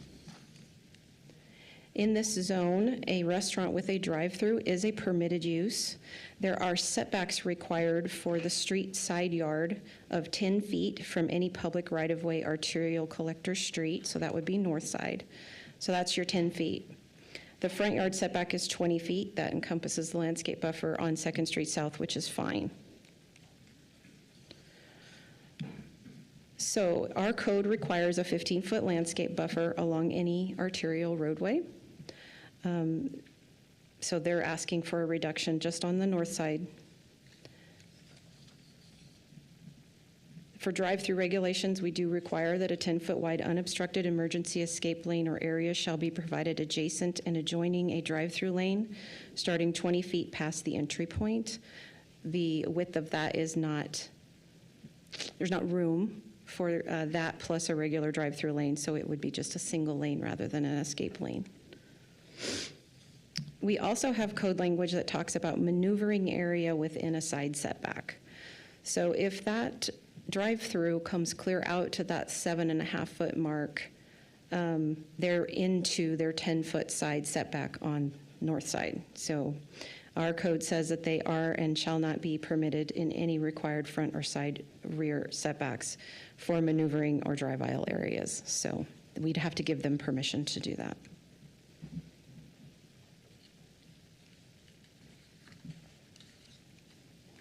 So we've walked through all 3 of those items. As I stated, in 2007, this property was ordered by the Idaho Supreme Court to continue to provide sufficient delivery access to the businesses along the vacated First Avenue South corridor. By doing this, the drive aisle bisects the property, making it impossible to have 1 commercial building pad. The most efficient use of the property is 2 commercial building pads. This access requirement makes it difficult to provide sufficient and functional delivery access while also meeting the design standards for parking and drive aisle widths on the property. We received no agency or public correspondence for this request. All other city standards and codes shall be followed at the time of development, so building permits will take care of the design once you approve those widths. For formal findings, the literal interpretation and enforcement of the regulations would result in practical difficulty or unnecessary physical hardship inconsistent with the objectives of this title because there is a legal obligation to maintain access along the vacated First Street South, which creates a challenge for site layout and maneuverability within the site while still using the property as efficiently as possible. The second criteria There are extraordinary site characteristics for this property due to the unique shape of this parcel, the location of the access points, and the legally required area for delivery truck maneuverability and customer queuing. Third criteria, the literal interpretation and enforcement of the regulation would deprive the applicant of privileges enjoyed by the owners of other properties classified in the same zoning district because other property owners in this zone are not typically constrained by a court order in the design or functionality of their properties. Criteria number 4, the granting of the variance will not constitute a grant of special privileges inconsistent with the limitations on other properties classified in the same zoning district because, again, other owners are not typically constrained by a court order in the design or functionality of their property. Criteria number 5, the granting of the variance will not be detrimental to public health, safety, or welfare or materially injurious to properties or improvements in the vicinity because the Idaho Supreme Court determined that public health, safety, or welfare are served by maintaining sufficient and functional access to the existing businesses on vacated First Avenue South. The City Engineering's division has reviewed the layout and found no violations to exist, and it will not cause traffic concerns due to the design of the parking area. These are your potential motions, and I'll stand for any questions. Christy, thank you. Are there questions for Christy? Yes, Councilman Haverfield? Christy, in looking at the site development plan as proposed, is there a reason why the building is pushed to the south? Can it be pushed to the north to help as far as with that landscape buffer? I guess my question is the placement of the building. Is there a reason why it has to be there in your mind? Let me get there. There you go. Thank you, Mayor, Councilman Haverfield. I don't know if adjusting it north to south is going to help the landscape buffer to the west. Well, it's basically is on a skew to the west side. By moving it to the north, you would be able to flatten off that drive lane as it goes around the building. So my question is, there's really no, I guess the answer is no, it's just placed there as a request from the applicant. I don't know why it's in the position that it's in. You'd have to ask the architect that question. Okay. When they come back up, I can ask them then. Okay. Thank you. Yep, thank you. Are there any other questions from council? Mayor. Yes, So Councilman Bills. Christie, the easement that's being sought, are we consistent with other parcels around that area? Mayor Other people have gotten variances or no, or? Mayor and Councilman Bills, we do not have a history of variances in that area for this particular request, but we also have not had landscape buffers right there along Northside Boulevard be developed in the last probably 10 years. So this is a unique request for this property. Okay, thank you. So Christy, just piggybacking off of that, it's a unique request, but it could be potentially the first of many in this same area. It's the first time with the new amended requirements. Should we expect if we open the door now, we're going to open the door for everybody else that comes in? Councilman Griffin, I'm not sure that that would be a problem because there aren't very many vacant lots along this corridor right here. This is really the only vacant one that is yet to be developed. The rest of them all have buildings and businesses operating on them. I have one last question, and that is, and this is more probably for fire, and maybe I missed it, but is there a safety issue, or could there be a safety issue by limiting this to the one lane and not having an escape lane? Mayor, to my knowledge, we're actually one of the only jurisdictions that requires a 10-foot escape lane with our drive-throughs. Very few others actually require that extra distance, but Thank you for sharing I will that. let you go right ahead. Christy, thank you for sharing that, though. Appreciate it. Mayor, Council, actually, that's not in the fire code at all. It's more of a planning thing. And so with the fire, that's more for escape of cars that are in the drive-through and need to get out for whatever reason. For us, we're still able to access from the road behind that and get any access that we need. So Thank you. You're welcome. Thank you so much. And Christy, thank you for your explanation that it's unusual. This is not the norm. Mayor. Thank you. If I might, Councilman Haverfield, your question regarding moving the structure to the north. One concern that engineering would likely have with that is that that will shorten up the queuing, the amount of queuing they have within that drive-through. And so we would prefer to see more queuing than less from a traffic standpoint. So then a follow-up for you, Daniel. Are you okay with not having an escape lane? From engineering's perspective, an escape lane, we don't have a preference one way or the other on that. It is a code requirement. It's within the planning code, it's not within engineering's code. Well, no, not in engineering, but from a planning standpoint, if someone's in distress and they need to get out of line, there's no place for them to go except over the curbs. That's why there is an emergency lane. I think that, again, I'm not going to try to design the building. If the building's already designed, it can be modified so that the drive-up window can be slipped to the south to accommodate, I think, the width that we're asking for, but that's just my personal opinion, so leave it at that. Thank you. Are there any other questions before we move into public hearing? Okay. Madam Mayor, we do have one speaker in advance sign-up, and that's Bradley Blaemeyers. Good evening, Bradley, and thank you as you come forward thank you for restating your name and your address. Thank you. Bradley Blaemeyers, 331 Winter Boulevard, Nampa.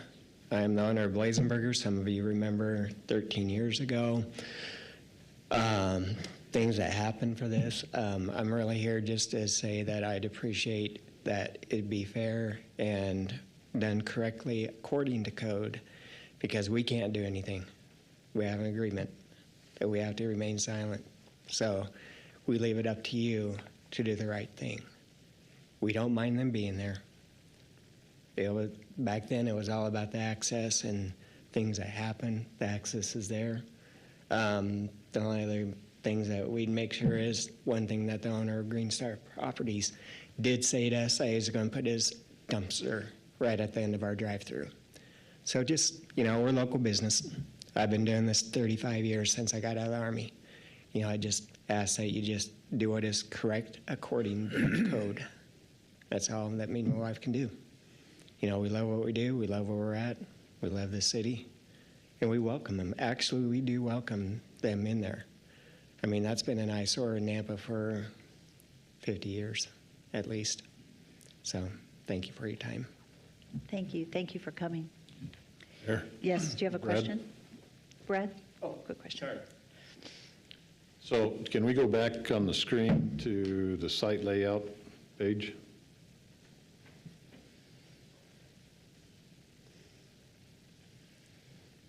So currently, is this site layout compatible for you and the issue about the dumpster? As long as the dumpster's on, the only thing I see up here is, in the bottom middle, is something is placed there. And right down the bottom middle, right up from right there. That would be the only thing. Other than that, the parking, the roadway, I mean, we all share it. We haven't had a problem. And like I said, that was our concern back in 2012. We won't go into that, but what was done then is we can't change, can't do anything about it, but as long as they're willing to give us that 40 foot and doesn't obstruct our business from 2nd Street, then that's where we have to stand. Is that helpful? Because like I said, the only thing is, back then they wanted to put their garbage right by the end of our drive-through. And we were told that. So as long as that's not there, then we're good. And that's been moved? I don't know. Like I said, I see something on the screen there. And if that's not, it looks like one, but. Mayor, the portion right there just north of the property line, that's a sand and grease trap, so that's 2 manhole lids in the pavement. It's not a structure. The garbage is there to the north of that, off the property line beyond the drive aisle there. Okay, so that's a buried tank. Yeah. So there should, it appears then there's no impediments. Is that correct? Oh, yes. The only thing I question there is why are they putting their grease interceptor that far away from the actual building? I have mine right outside my back door. But that's, like I said, I don't want to hinder, I don't want to say anything that might get me in trouble. But We'll let the city engineer answer that. Yeah. Go ahead. That's not the grease interceptor for the restaurant, that's the stormwater and the grease trap. So not related to grease or odors or anything like that, that's for the storm drain. Excellent, thank you. Did you understand, Brad, that's a different? Well, being as I know it, I It's know collecting when you have two rainwater. manhole covers, it usually means a grease interceptor, so. But if it's not? Nope, storm drain, so it's collecting rainwater. Okay. So should be a non-issue to you. Thank you. I pray it's not. All right, thank you. Madam Mayor, there is no one else. Is there anyone else? Yes. Good evening. Go ahead and share your name and address. Bart McKnight, I own Durabuilt, just to the south of that. And my address sorry, is could you give- 3709 Clifton Way here in Nampa. This property has been underdeveloped for years, and I would love to have something there. Is this the right piece to the puzzle? I don't know. My business has increased substantially. We have a lot of 18-wheelers and agricultural trucks coming in and out of that First Avenue South. I do have concerns of safety there, whereas the parking is backing into First Avenue South, and that's a true safety issue. I was part of the lawsuit that went to the Supreme Court. I was grateful that it came out as well as it did. The street was vacated without my permission, and I wish it would have gone a different direction originally. But that's neither here nor there. This is, it's up to you. Is this really what we want here? I don't know. Is it something that is needed in the city of Nampa? I don't know. Thank you for your time. Thank you for taking a minute to come. More than a minute, but thank you. Is there anyone else here this evening that had intended to testify tonight? Okay, seeing no one, this is an opportunity for our applicant to come back up and provide some closing comments.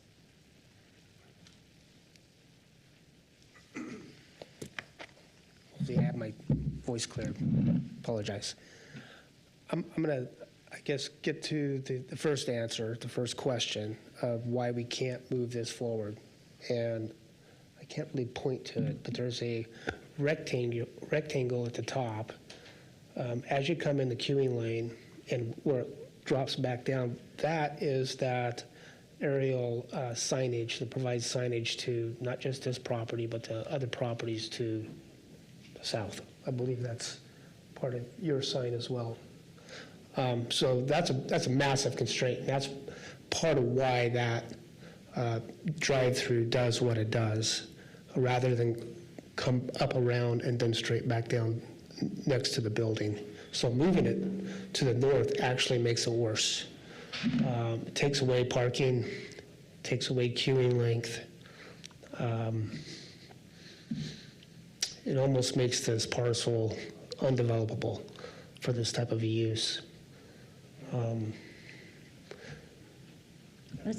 I'd like to let him finish. Go ahead and finish, and then we'll ask questions. I had something else, but had nothing relatable, so I'll stand. Okay. Well, I'll just address your response to my question then. I didn't catch your name. I'm sorry, I'm Chad Jones, I'm with ALC Architecture. Chad, the question I asked was, can the building be moved, not the drive lane? Moving that building to the north, possibly.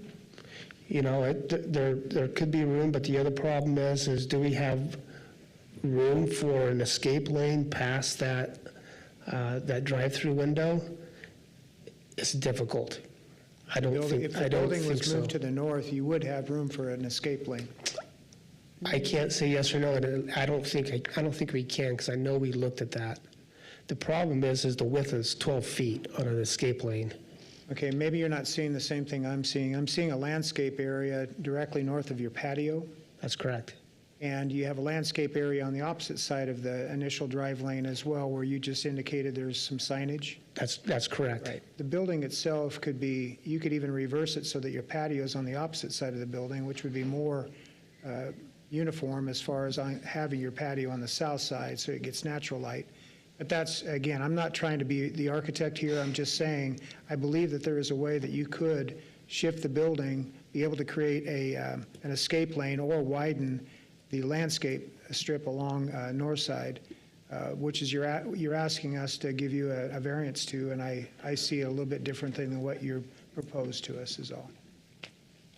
To get the required, I'm sorry, I'll face to get the required 10-foot, just with a drive-through, even moving that building north, we couldn't make it work. Are there any other questions for the applicant at this time? Could I ask a question about, just out of response to your neighboring business, your trash dumpsters? Yes. Where are you anticipating placing them? They are placed at the bottom of the parking there and there. One is for, the one on the left is for the drive-through business. The one on the right is for the pad that says TBD. And those are per your standard, as far as your dimensional standard. I was just wondering if you could put them at the other end of your parking area so they weren't right next to this other restaurant that... That's a fair question. And I guess to answer that, it really comes down to accessibility from the trash collection folks. Typically, they require 40 feet of pickup area. And to get that 40 feet at that entrance, maybe that way would work, but that way certainly would not, because we're encumbered by a curb. And the other way, we would create a traffic problem getting into that approach. This way would not be much of a traffic problem, only because of the way traffic is. This is, for the most part, a low-volume local road, which is why we placed them the way we did. Yeah, thank you. Do you have any other, I know you were going to make another comment and we kind of diverted you from that, so we'll let you finish sharing what you were going to share with us. Well, the comment I was going to make, and it was more of a clarification, and Daniel did an awesome job explaining what that little rectangle was right there at that approach. And there's a lot of misconceptions as to why things like that get placed where they get placed, and sometimes it's just voodoo magic, right? It's how water falls on the ground. And I believe, as I understand, and I'm not a civil engineer, some of that water is actually water's coming onto the property that we're collecting. So we're solving not only problems on the site, but off the site as well. And that's part of why that's placed where it's placed. I just want to make sure that he's understanding what that is, and it's nothing to encumber. And that's really the comment that I was going to make. Okay. And the one thing I do want to add is the landscape that we're going to be adding to that corner is meant to be an enhancement of that corner. To help create more of that gateway entrance coming over the bridge on the north side into the city. So we're working with what we got, with what we're required to give, and I don't think I don't think we're really asking for anything more than that. Great. Thank you. Council, do you have any other questions on this item? Okay. Well, thank you very much. I'll let you sit down, but we won't close public hearing until I ask a quick question of Rodney. Rodney, are we allowed to put design standards on a trash enclosure when it comes to a variance to ensure, since there's a neighboring drive-up business right there, to ensure that it's a nice material, right, that it's attractive? Mayor, we already cover trash enclosures in our design review code. So you guys have it? We do have it. I would just point out two things. Our design review code does not allow trash enclosures to be at the front of the property, so they shouldn't be visible from the main right-of-way. However, we defer to Republic Services for accessibility. So whatever works for Republic Services, we work around that. We could move it to the front of the property if they're okay with it, and screen it with additional landscaping. This is a tough one because what is considered the front of the property? Right, there is like more than one fronts to the property. Right, and Second Street South is what we're going to look at as the primary frontage. Even though you've got neighboring drive-through retail business, restaurant right there, which would be a front of a business. Yeah, kind of. Yeah, we have to look at this via the arterials that are around the property. We can't really look at how the properties or how the buildings are oriented because our landscape buffers don't work that way. But you would require, what type of material would that trash enclosure be made of? It could be anything durable. It does say in our code that it has to be durable material, so it could be CMU, it could be stacked brick, and it has to match the buildings. Okay, great, thank you. Yep. Council, are there any other questions, whether it be for the applicant before we close public hearing? Any questions that might go that direction? Seeing none, I would stand for a motion to close public hearing. Second. All in favor? Aye. Any opposed? Thank you. Okay, this is an opportunity for council discussion.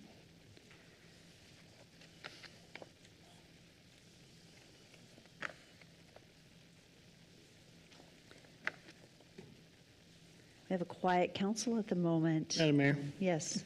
I move to approve the project as stated on the screen for approval with recommended conditions and proposed findings. Second. It's been moved and seconded. Is there any discussion? Seeing none, roll call. Rodriguez. No. Chingula. Yes. Hammerfield. No. Griffin. No. Bills. Yes. Reynolds. Yes. Madam Mayor, there's a tie. I had a feeling there was going to be a tie. This is a really difficult one, which is why it's a tie. I'm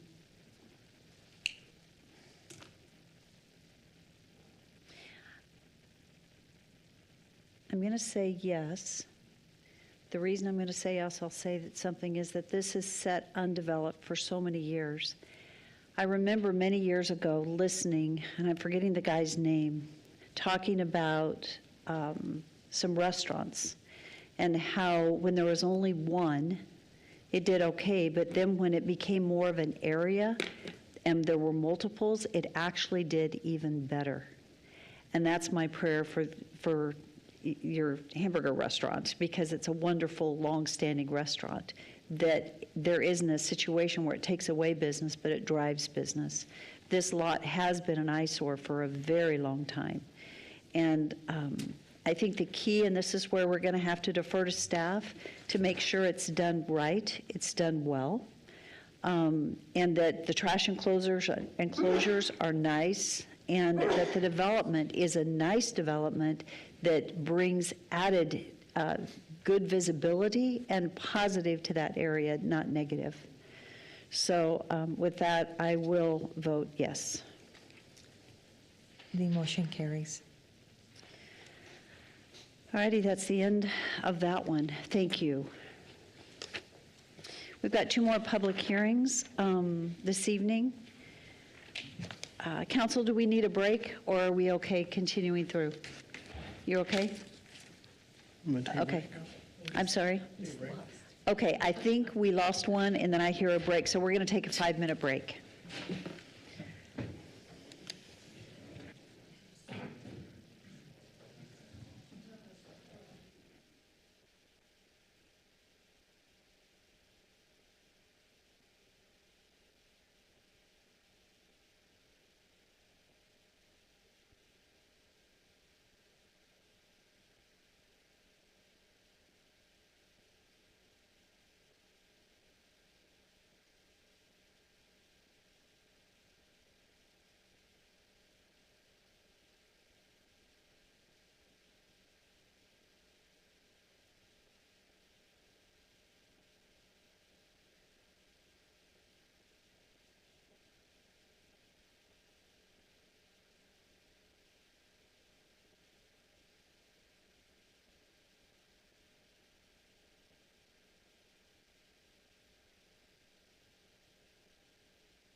Okay, guys, we're ready to get started again.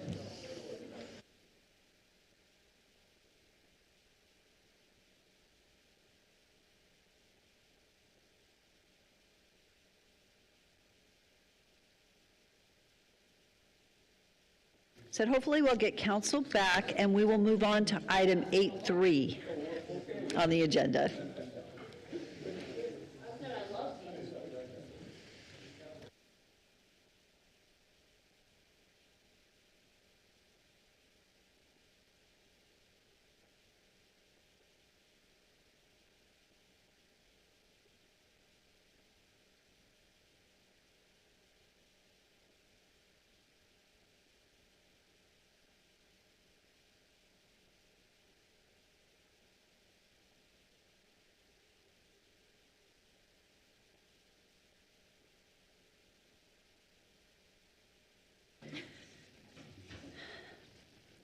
All right, as soon as we get a quorum, we have a quorum, so we're going to move forward with action item 8.3. This is the vacation of an unused portion of the existing public utility easement on a 6.9-acre parcel in the Community Business Zoning District located at 11110 West Karcher Road and 000 Haley Avenue. This is for Ben Millick, representing Karcher Middleton LLC. The original concept is the removal of an unused portion of an existing public utility easement, which our utilities for new development have been installed elsewhere. Is the applicant here this evening? Good evening. Thank you for coming forward and sharing your name and your address and what you're wanting to accomplish. Madam Mayor, Council, Ben Millick, 350 North 9th Street in Boise. I work for Rocky Mountain Companies. We are the developer of the northwest corner of Karcher Road in Middleton. Hopefully this is a pretty straightforward request like item 1 was. This red easement area on the screen here was an old platted easement in the 1970s from the Karcher Acres plat, which was supposed to be a residential subdivision. It is a residential subdivision, but this portion of it never got built. So over the years, a lot has happened, but eventually we annexed it and it is commercial now, and we've already done construction on the infrastructure where we've placed new utilities and new public utility easements where we want them. So this is a cleanup effort, cleaning up the old 1970 platted easement. That's all. Thank you. I'm sorry you had to wait till this time. We didn't do you earlier, but That's all right. I'm available for questions. thank you. Council, do you have any questions for Ben? Seeing none? Hi, Christy. Now we're ready to go on this one. Yeah. Thank you, Mayor and Council. Christy Watkins, Principal Planner for the City of Nampa. As requested, this is a vacation of an unused portion of an existing public utility easement that was platted a long time ago. They now are going to be doing a commercial development on this corner, and the easements will need to be in different locations, and they have already provided those locations, so now it's time to get rid of these ones. The property is zoned BC. It is BC on the east and south. On the west and north is an existing residential subdivision that is in the county. The staff notes that a vacation is permanent. If a vacation were to be approved, it would still apply even if the property were to be redeveloped in an alternative way. That is the case here. Those easements were put in place. If they are vacated, new easements have to be put in place to accommodate their new development. We had no agency or public comments on this project, and no conditions of approval other than they will be meeting building code as they go forward. The request was processed in accordance to Idaho State Code, and vacating this easement is necessary because the easement is unused and unnecessary, and the easement area is needed for the owner to make full use of their property. These are your potential motions, and I'll stand for any questions. Christy, thank you. Are there any questions for Christy? Thank you. Thank you. Okay. Madam Mayor, we do not have any advanced public signups for this. So this is a public hearing and an opportunity for anyone here that had intended to testify to have that opportunity. Is there anyone here this evening that wanted to testify? Seeing none, this is an opportunity for our applicant to come forward and answer any questions or have any closing comments. So let me ask council, I would assume you have no questions for the applicant? Okay, any closing comments? Nope. Okay, I'd stand for a motion to close public hearing. So moved. Second. All in favor? Aye. Any opposed? Thank you. What is the will of the council? Mayor, I move to approve the vacation of unused portion of existing public utility easement on the 6.98 acre parcel as provided and shown by staff. Second. There's a motion and a second. Is there any discussion? Seeing none, roll call. Rodriguez. Yes. Reynolds. Yes. Haverfield. Yes. Griffin. Yes. Pingula. Yes. Hills. Yes. All in favor, motion carries. Ben, there you go. I'm sorry you had to wait the extra time. At least it's not 9 o'clock. That's the good news. Thank you. Okay, we're going to move on to 8.4. This is an action item. This is a zoning map amendment from industrial park to community business zoning district and a potential development agreement for 1.18 acres at 1405 West Industrial Drive, or Road, excuse me. The original concept is a rezone of the property to allow storage of manufactured homes awaiting delivery to the customer's location. Is our applicant here this evening? Who is our applicant for this? Mayor, we couldn't see him. I had a conversation with him last week, and he stated that he would be here or somebody would be here. So, not sure what to do. Yes. Mayor, if I may, in these instances, you have the choice to continue it if you'd like to hear from the applicant, but because this was duly noticed up for public hearing, you could take action on it tonight, but it's in your province how you want to proceed. Okay. Well, what is the will of the council? Would you like to continue this to a date certain to the next council meeting? Mayor? Or would you like, yes? Was there any public feedback, comment, negative comment? Anybody signed up? Nothing. There wasn't any. I think we should take action tonight. So Mayor, if we're moving forward, I've got questions of staff on the application then, and the use of the property. Okay. Well, let's go ahead and take the staff report this evening, and then if there's no one signed up, which is correct, no comments, so then we'll talk about it after the staff report, how we'd like to proceed. So, perfect. Rodney, this one's yours, huh? Yeah.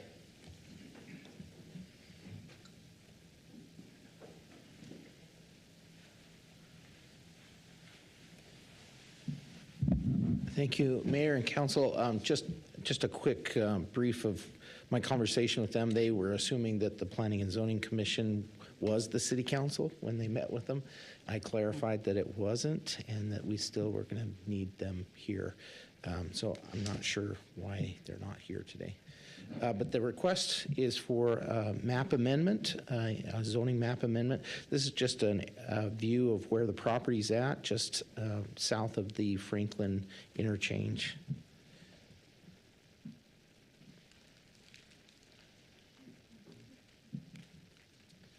Great. Excuse me.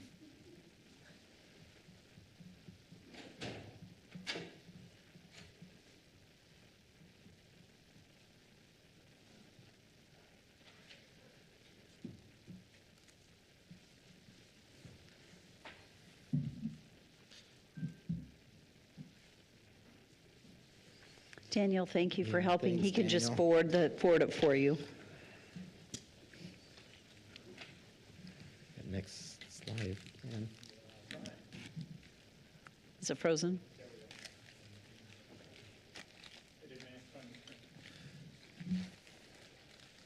So we'll stand here and smile while it advances on the screen. It isn't on our screen. Thank you.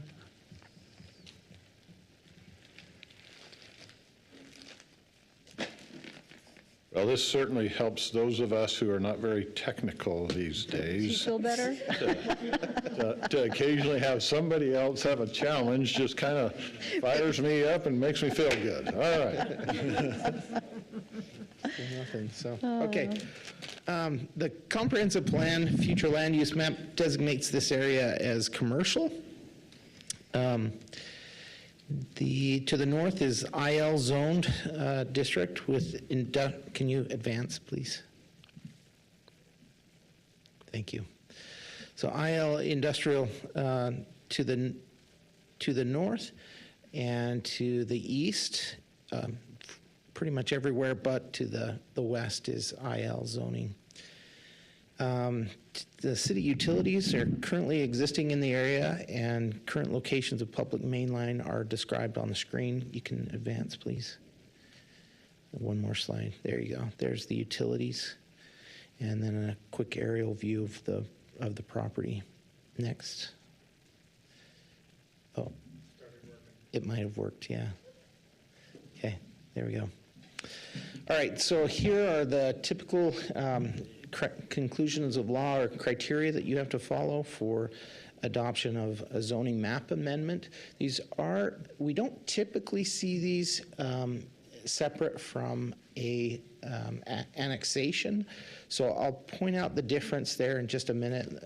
Our attorney has pointed out some differences there on what you're able to do with these. I'll go to the next. Here are some landscape standards that must be applied for this property. And just noted that there's a required landscape buffer depth of 20 feet.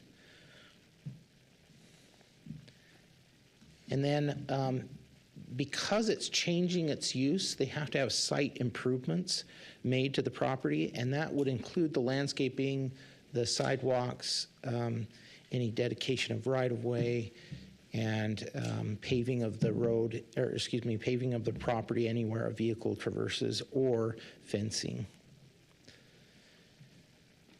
And I think I just repeated that right there. And as recently described by the city attorney, the city has less freedom to deny a zoning map amendment than they would an annexation. Annexation is covered in Title 50 of Idaho Code, and this one, a zoning map amendment, is in LUPA, which is Local Land Use Planning Act. And so you still have the ability to approve or deny based on the criteria, but it's more of a quasi-judicial decision. So correspondence are pretty limited here. Engineering provided comments for showing the access, the roadway type is a local road, and the speed limit is 20 miles per hour. And then the conditions are listed there at the bottom that relate to those. All right, so I'm not going to go over all of these, but these are in your packet. They're in your staff report. And I'll jump to the conclusions for each of the criteria, the three criteria. So the first one is the proposed map amendment is in harmony with the city's currently adopted comprehensive plan and comprehensive plan land use map, because the future land use map designates this area as commercial, and the applicant is seeking to rezone to BC, which is a permitted zone in the commercial designation on the future land use map. In addition, the BC zoning purpose aligns with the comprehensive plan commercial designation narrative.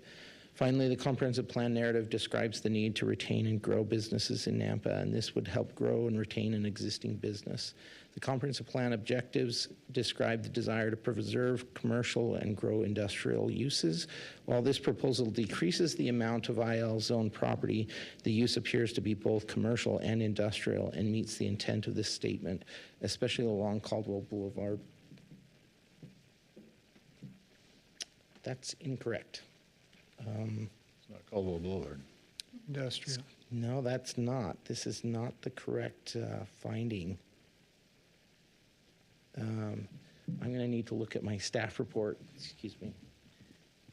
Mayor, if I may, while Rodney's looking that up, I may just add a comment. For this decision, because this is an applicant-driven rezone request, there's one piece in the LUPA legislation that says for 4 years, this zoning designation is in place. And if we want to change it, you'd have to get written consent from the property owner. So just be aware that this one's a little different. So if approved tonight for 4 years, if for whatever reason, which I don't know the likelihood of that, Rodney can speak how often that happens, it's probably not likely. But there's some strings attached for 4 years. After that, it can be reclassified per the city's direction. But within that 4 years, you'd have to get the owner's written consent.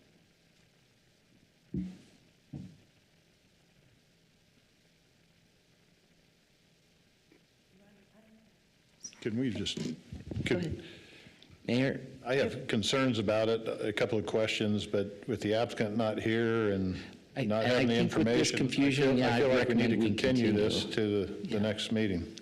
I think I agree, and I would stand for that motion. So moved. Second.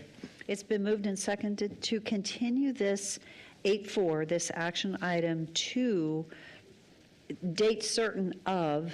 Rodney, can we put it on the next meeting?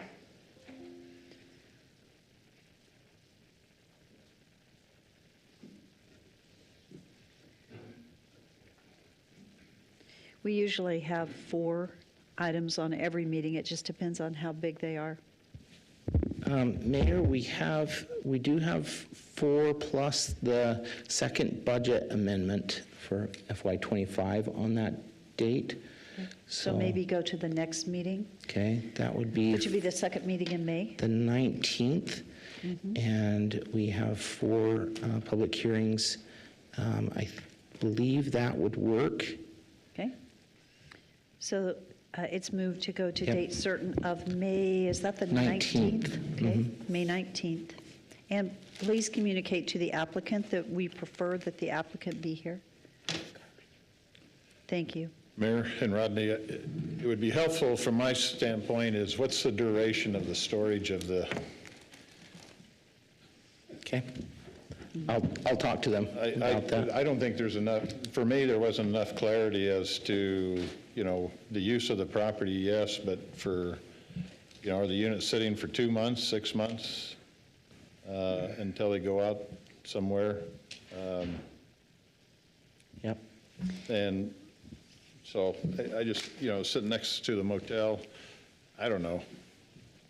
Seems like there needs to be some clarity on what's going to happen or some conditions provided too.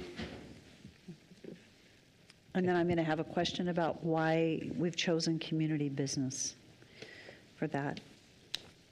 But we can talk about that next time. So we have a motion on the table. Is there any other discussion? Roll call. Rodriguez? Yes. Reynolds? Yes. Haverfield? Yes. Griffin? Yes. Pingula? Yes. Bills? Yes. All in favor, motion carries. Thank you. That's the conclusion of our public hearings, and we have a few unfinished business items. We're going to move over to 9.2. We have a couple of people here. Were you guys here for one of the public hearings? Executive session.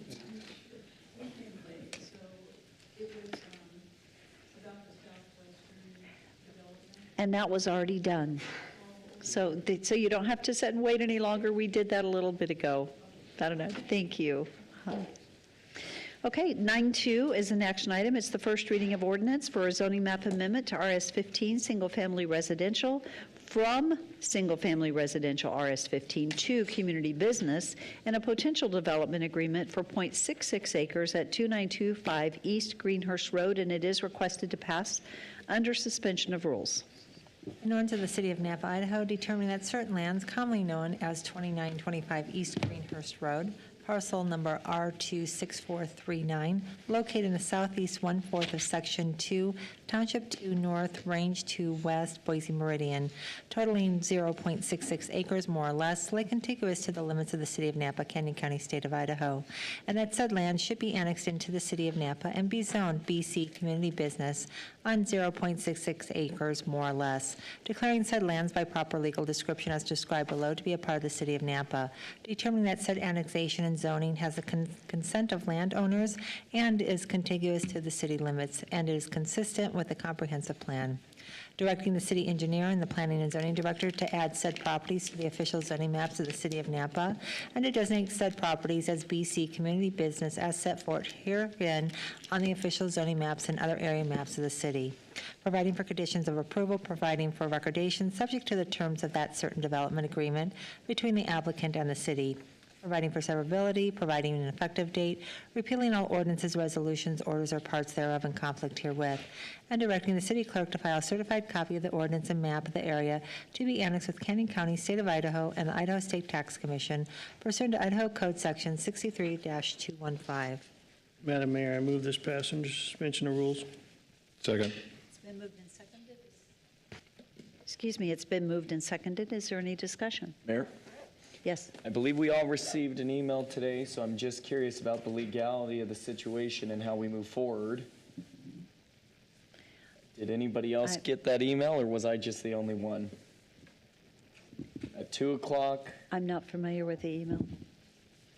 should I read Is- it, or? Legal counsel, are you familiar with an email that we received Councilman today? Griffin, are you talking about an email communication sent out about item 9.1 on tonight's agenda? No. It's for nine- Regarding Miguel Vittorio, or Victorio, known as two aliases, it was sent to Councilman Rodriguez, Jangula, Bills, Reynolds, Haverfield, Griffin, and the office of the mayor, and I forwarded it to Shar. So at this point in time, we either potentially would postpone a vote if that's an issue relating to a zoning map amendment. While there may be issues with the business or those who are operating the business, the application of zoning is what's before us. And so legal counsel is going to need to weigh in because we got an application for a zoning amendment. This has gone through the public hearing and been approved. This is a formality at this point. And if there's business operation issues, I'm not sure that weighs in on a zoning map amendment. So, Well, Councilman Griffin, Madam could you Mayor. give a little more context? I haven't seen or familiar with this. Madam Mayor and our honorable attorney down here, this letter was written about, it was completely one man's opinion of this gentleman, and saying, he stated a bunch of things. I don't know him to be fact. He hasn't been to a court of law, all that kind of stuff. It was completely one man's opinion against this gentleman. I don't see how we can make a decision based off of that. And may I, Councilman Reynolds, was that, and this is for item 8.4 that we just? No. This is 9.2. This is a first reading of 9.2. ordinance. Okay. For a zoning map amendment related to a property for this tax-related services, and it is something that we approved, the zoning Yeah. map amendment. This is the first reading Gotcha. of ordinance for that. And I'm sorry, I don't receive the mayor's email, so I didn't get to see this today, and I do apologize. So next time, we'll try to get, if something comes in to mayor's email, get it to Preston and to myself. That'd be great. Yeah, any legalities on procedure or how to apply it, please send that to me. As to this 9.2, yes, the decision has been made on that. It's a quasi-judicial decision where it's a zoning map amendment. And because of that, there's no need to weigh in on this. This is a late comment, no different than any other application. And so it can be disregarded. If the appeal period, if they file an appeal, that's one thing, but this is just a comment. And this, to my knowledge, without reviewing it, is not a formal appeal. It bears no weight on this decision this evening, at this time. At this time, no, without further review of it, based off what I've heard tonight. so at this point, we could leave the three readings. So we could read it once tonight, and we can hold on the next two readings, where typically we suspend the three readings and pass. But if there's concern there, that is before us, this is a first reading. Mayor Kling. That is correct. I didn't know about the situation until recently, and so therefore, I said that this company is a good company, and apparently they're under fraudulent they've been in federal court. And so I worry about the funds used to use this building, to gain this building, and I'm very concerned about that. So therefore, I don't know that I should even vote for this because of the circumstances that they're in. There is criminal charges to the federal court. Okay. And I'm concerned So- about that. I tell you And what, In this instance, Mayor, if I may, the criteria for these decisions, we call balls and strikes on the zoning map amendment, and the character or impeachment of their character is not a factor. Maybe in some egregious instances, or maybe there's exceptions to that, but these are just, are they compliant with the land use? If there's any concern about their behavior, the criminal enforcement arm of our government will take care of that. This is a land use decision, and so that'll be taken care of in that realm. Until that's decided, I'll be voting no.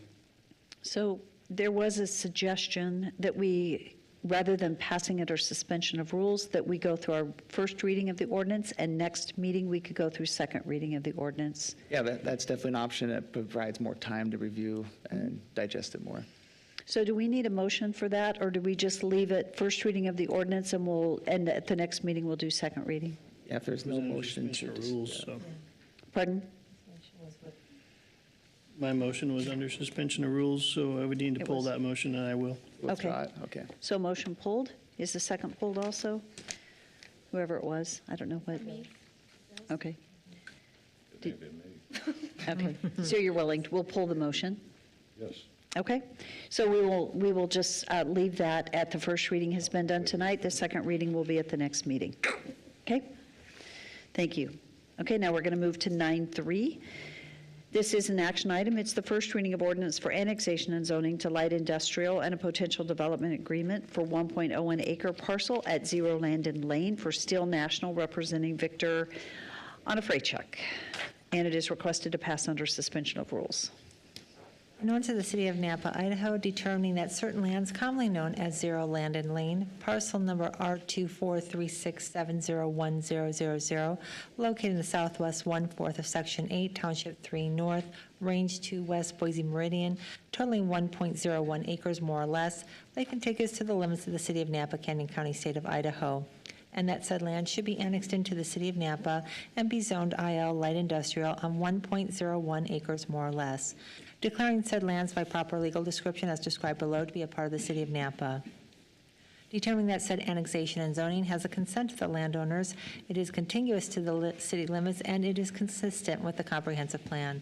Directing the city engineer and the planning and zoning director to add said properties to the official zoning maps of the City of Nampa and to designate said properties as IL Light Industrial as set forth herein on the official zoning map and other area maps of the city, providing for conditions of approval, providing for recordation, providing for severability, providing an effective date, repealing all ordinances, resolutions, orders, or parts thereof in conflict herewith, and directing the city clerk to file a certified copy of the ordinance and the map of the area to be annexed with Canyon County, State of Idaho, and the Idaho State Tax Commission pursuant to Idaho Code Section 63-215.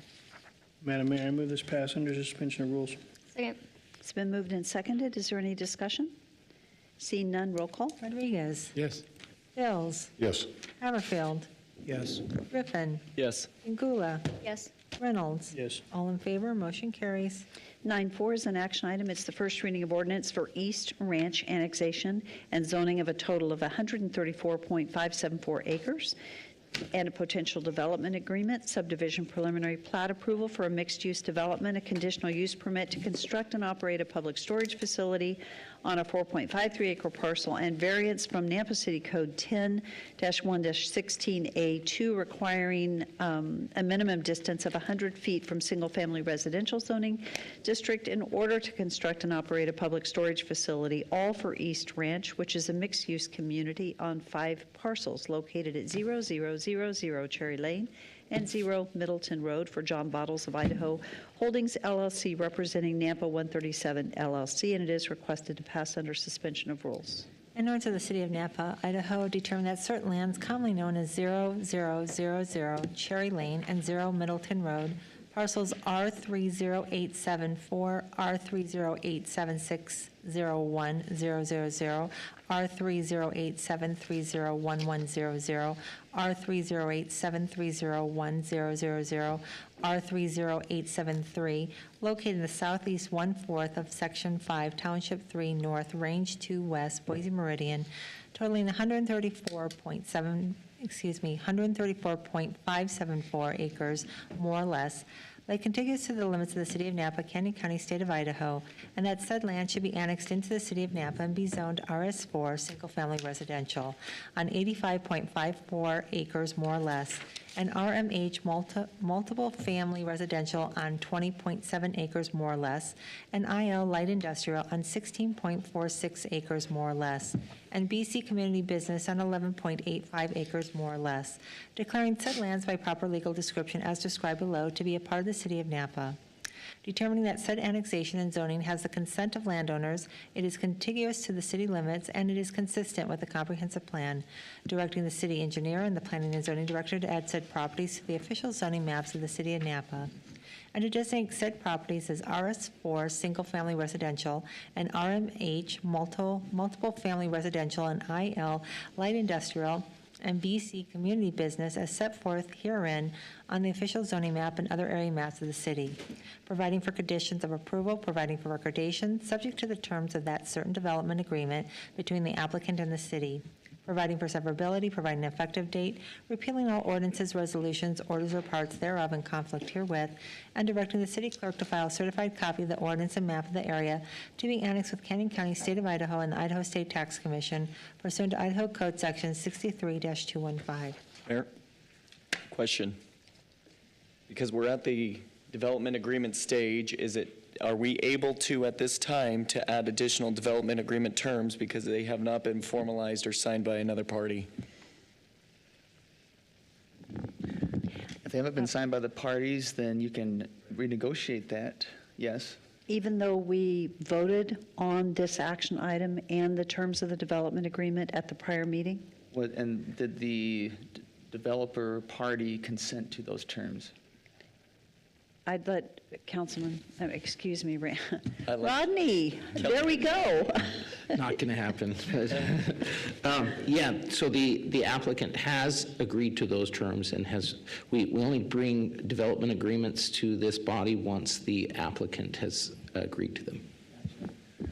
If that's the case, this body would have to make a majority vote to rescind their agreement. Because you have a meeting of the minds here as to the terms of the development agreement. So it's not typical that you would do this at this stage because the parties have met, conferred, and vetted out these matters. If there is a pressing concern, that can be raised, but can't be done unilaterally. So the reason I bring this issue up, once again, we had our meeting on Thursday. New relevant information regarding growth no longer paying for itself and a public safety concern that is currently pressing. I think, or I'm of the opinion that we should rejoin and have a meeting of the minds to discuss the implementation or hold off on the first reading and the signing of our development agreement until we have a resolution properly in place to allow a mitigation fee to be implemented on growth. We learned that because of issues outside of our authority and our power, that the city of Nampa, when we approve a project, is taking from current residents because growth is no longer paying for itself because of multiple House bills in the past, and we're feeling that compound effect of it here and now.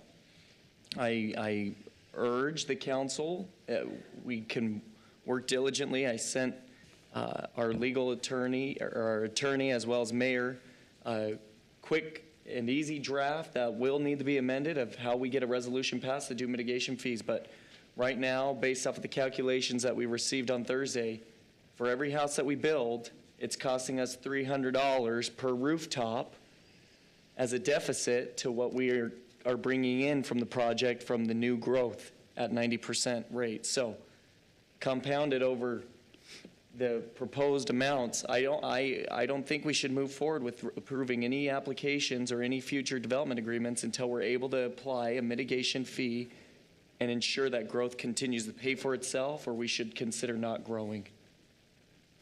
Madam Mayor. Yes. Just comment that I will never be in favor of mitigation fees, but also I'll make a motion that this pass under suspension of rules. Is there a second? Second. Mayor, just for the record, I was not here when this was voted on, but I did watch the public hearing last night so that I could appropriately vote tonight. Thank you. So there's been a motion and a second to pass this under suspension of rules. I will say that to actually go through a public hearing process, to establish a development agreement, to approve something, and then after the fact, come back and impose a mitigation fee would be highly irregular and quite unfortunate to a developer. If we are going to do any mitigation fees, we as a council, the council needs, one, an education on them. The mitigation fees may get litigated at some point in the future. I think there's some work that needs to be done, and we as a council need to have a discussion. If the council is so inclined to ask for an emergency council meeting, to go ahead and schedule one very quickly so that Councilman Griffin, you can ease your conscience, right, in approving these things, then I would absolutely encourage that. That is at the will of the council. But personally, I would not recommend that we go back and impose something that we did not notice at the time of the public hearing. Mayor, just because we're in the discussion period, I just would like to add that STAR has been implementing a mitigation fee, $3,600 for police. It's now 6,000, I believe. I think it's more than that. It's almost 7,000. It's almost 7. $3,600 for police and $3,500 for fire. Okay. With that being said, they've been very successful in implementing that because the development community came together and helped them draft these resolution terms.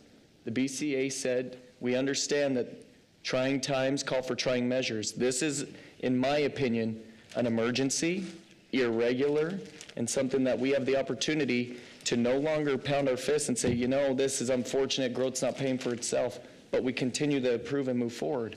I think we have, at this moment, because we have not approved the first reading and we have not approved the development agreement, a chance to start and hold for a month, 2 weeks, whenever we need to have an emergency session to discuss mitigation fees. If it's the will of council to not implement mitigation fees, I won't raise that challenge. I'll just continue to be a no. And right now, I will be a no if we can't find a way to mitigate it without legislative action. We're putting ourselves in a tough place approving projects. Mayor? Yes.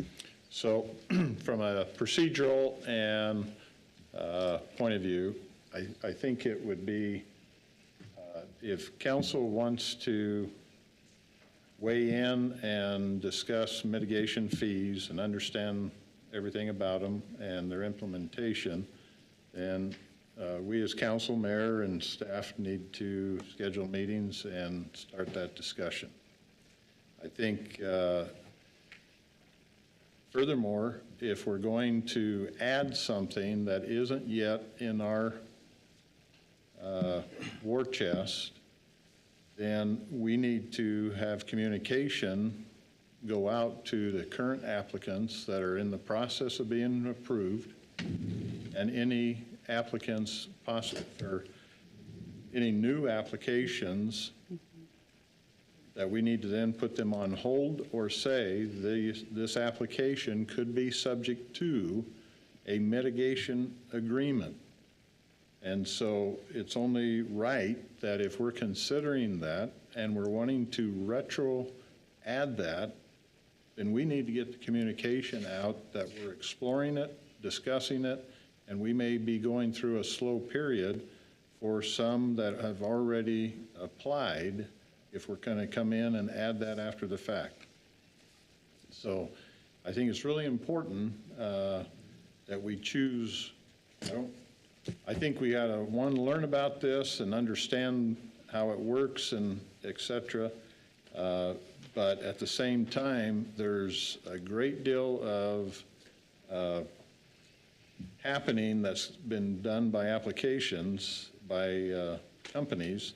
And I don't want to say that we can't start entering something, but I think we have to have some consideration that somebody, I mean, candidly, I can see where the mitigation may be helpful, but I don't have the understanding of it. At the same time, if I'm the applicant thinking I'm going to get, a reading, I've already been approved, and now to be told, no, there's a change up that we're doing, that's a very tough item. And it may be necessary, we may determine it's necessary, but I think we've got to really walk it pretty straightforward and upright. And so the implementation. So on this particular issue, there's a motion and a second to suspend the rules. Again, we may not want to suspend the rules. We may want to go through 3 readings if we're being consistent on stuff to give a chance to go through.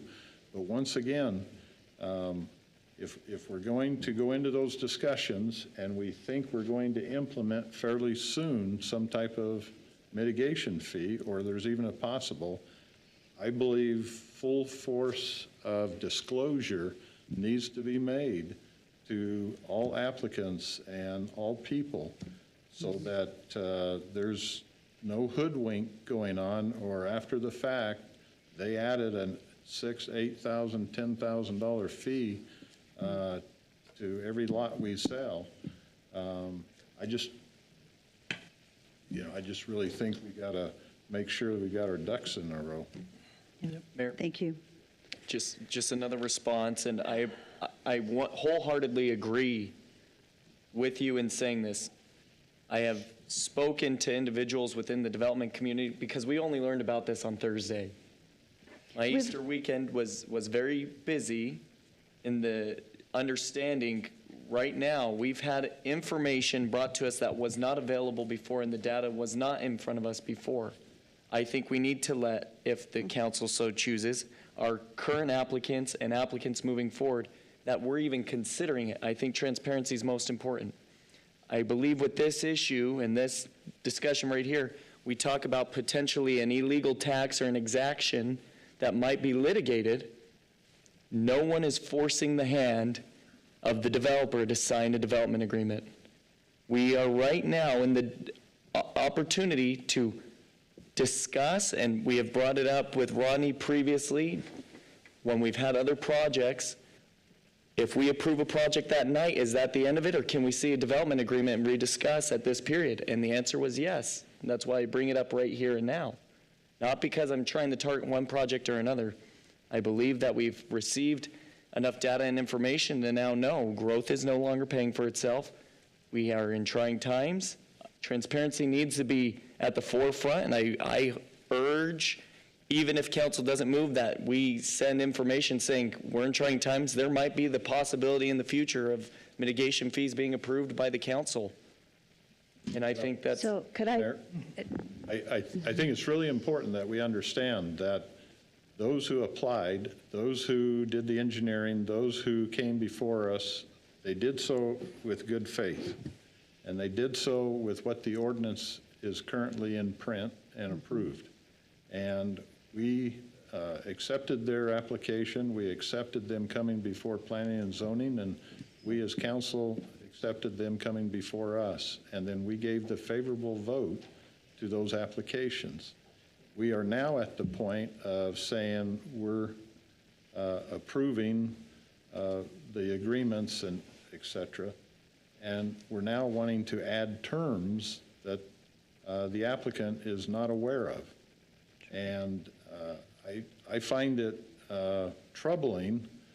I'm not disagreeing with the concept and an implementation date, but I find it really troubling and potentially unethical to, at the 11:45 hour, to say to somebody, we're going to put this upon you, and we can wholeheartedly believe we may need the monies and et cetera, but this was an issue, in all candor, this was an issue when 389 got passed 3 years ago to understand the repercussions.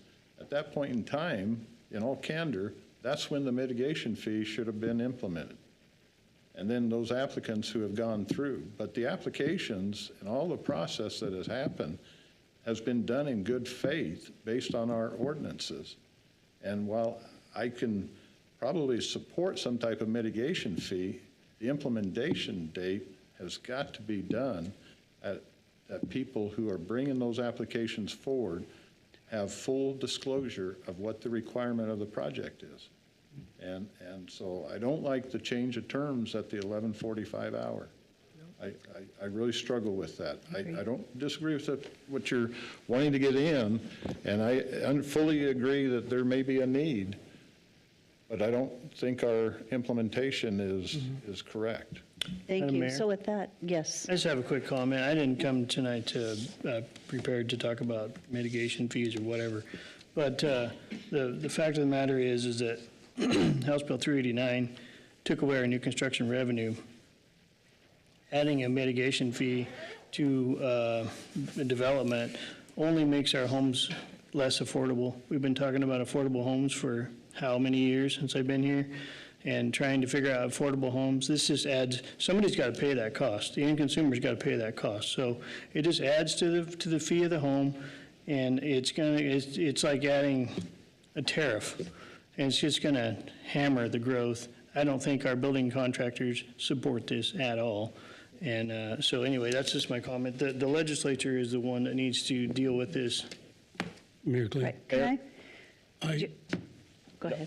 okay. I'm ready to call for the vote. I Okay, don't, well, tonight, we're not here, but you're welcome to make a comment, and then at that, I'm going to call for the vote, Okay, thank you. because I'm going to say, we're not here tonight Just asking. to talk about mitigation fees. We're not prepared for that. This is an approval on an ordinance, and I've appreciated the comments, but Councilman Rodriguez, go ahead. Thank you, Mayor. I was just going to say, this isn't the issue tonight.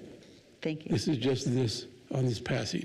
However, Sebastian, I would like more documents, more information, and with the entire council study this first before I can go any further with you, but it's a great idea. Thank you. Okay. With that, Mayor, I would like to respond because I believe my character was questioned, saying that I don't believe the BCA supported that. That was a statement out of my mouth that BCA said it, so I challenge that as I'm a liar. no, it's not, that wasn't what was said at Okay. all. Well, I will be didn't sure see to that. send the email to all of you and additional information moving forward that the BCA does support this and have come to the tables to find terms in mitigating in unprecedented times. Okay. So with that, roll call. Rodriguez. Yes. Bills. Yes. Haverfield. Yes. Griffin. No. Jingula. Yes. Reynolds. Yes. 5 in favor, 1 opposed, motion carries. Thank you. With the discussion this evening, what I do see is that it's imperative that we schedule an opportunity to come and discuss this. And so we will need to add a special meeting at some time. I know it's a busy time for council, so we will get an email out to find a time to have a discussion around this issue, because it's an important issue. And with that, I would stand for a motion to adjourn into executive session pursuant to Idaho Code 74206(1)C and E. So moved. Second. Roll call. Jingula. Yes. Bills. Yes. Haverfield. Yes. Griffin. Yes. Rodriguez. Yes. Reynolds. Yes. All in favor, motion carries. We'll take a 5-minute break, and then we'll resume in the other room.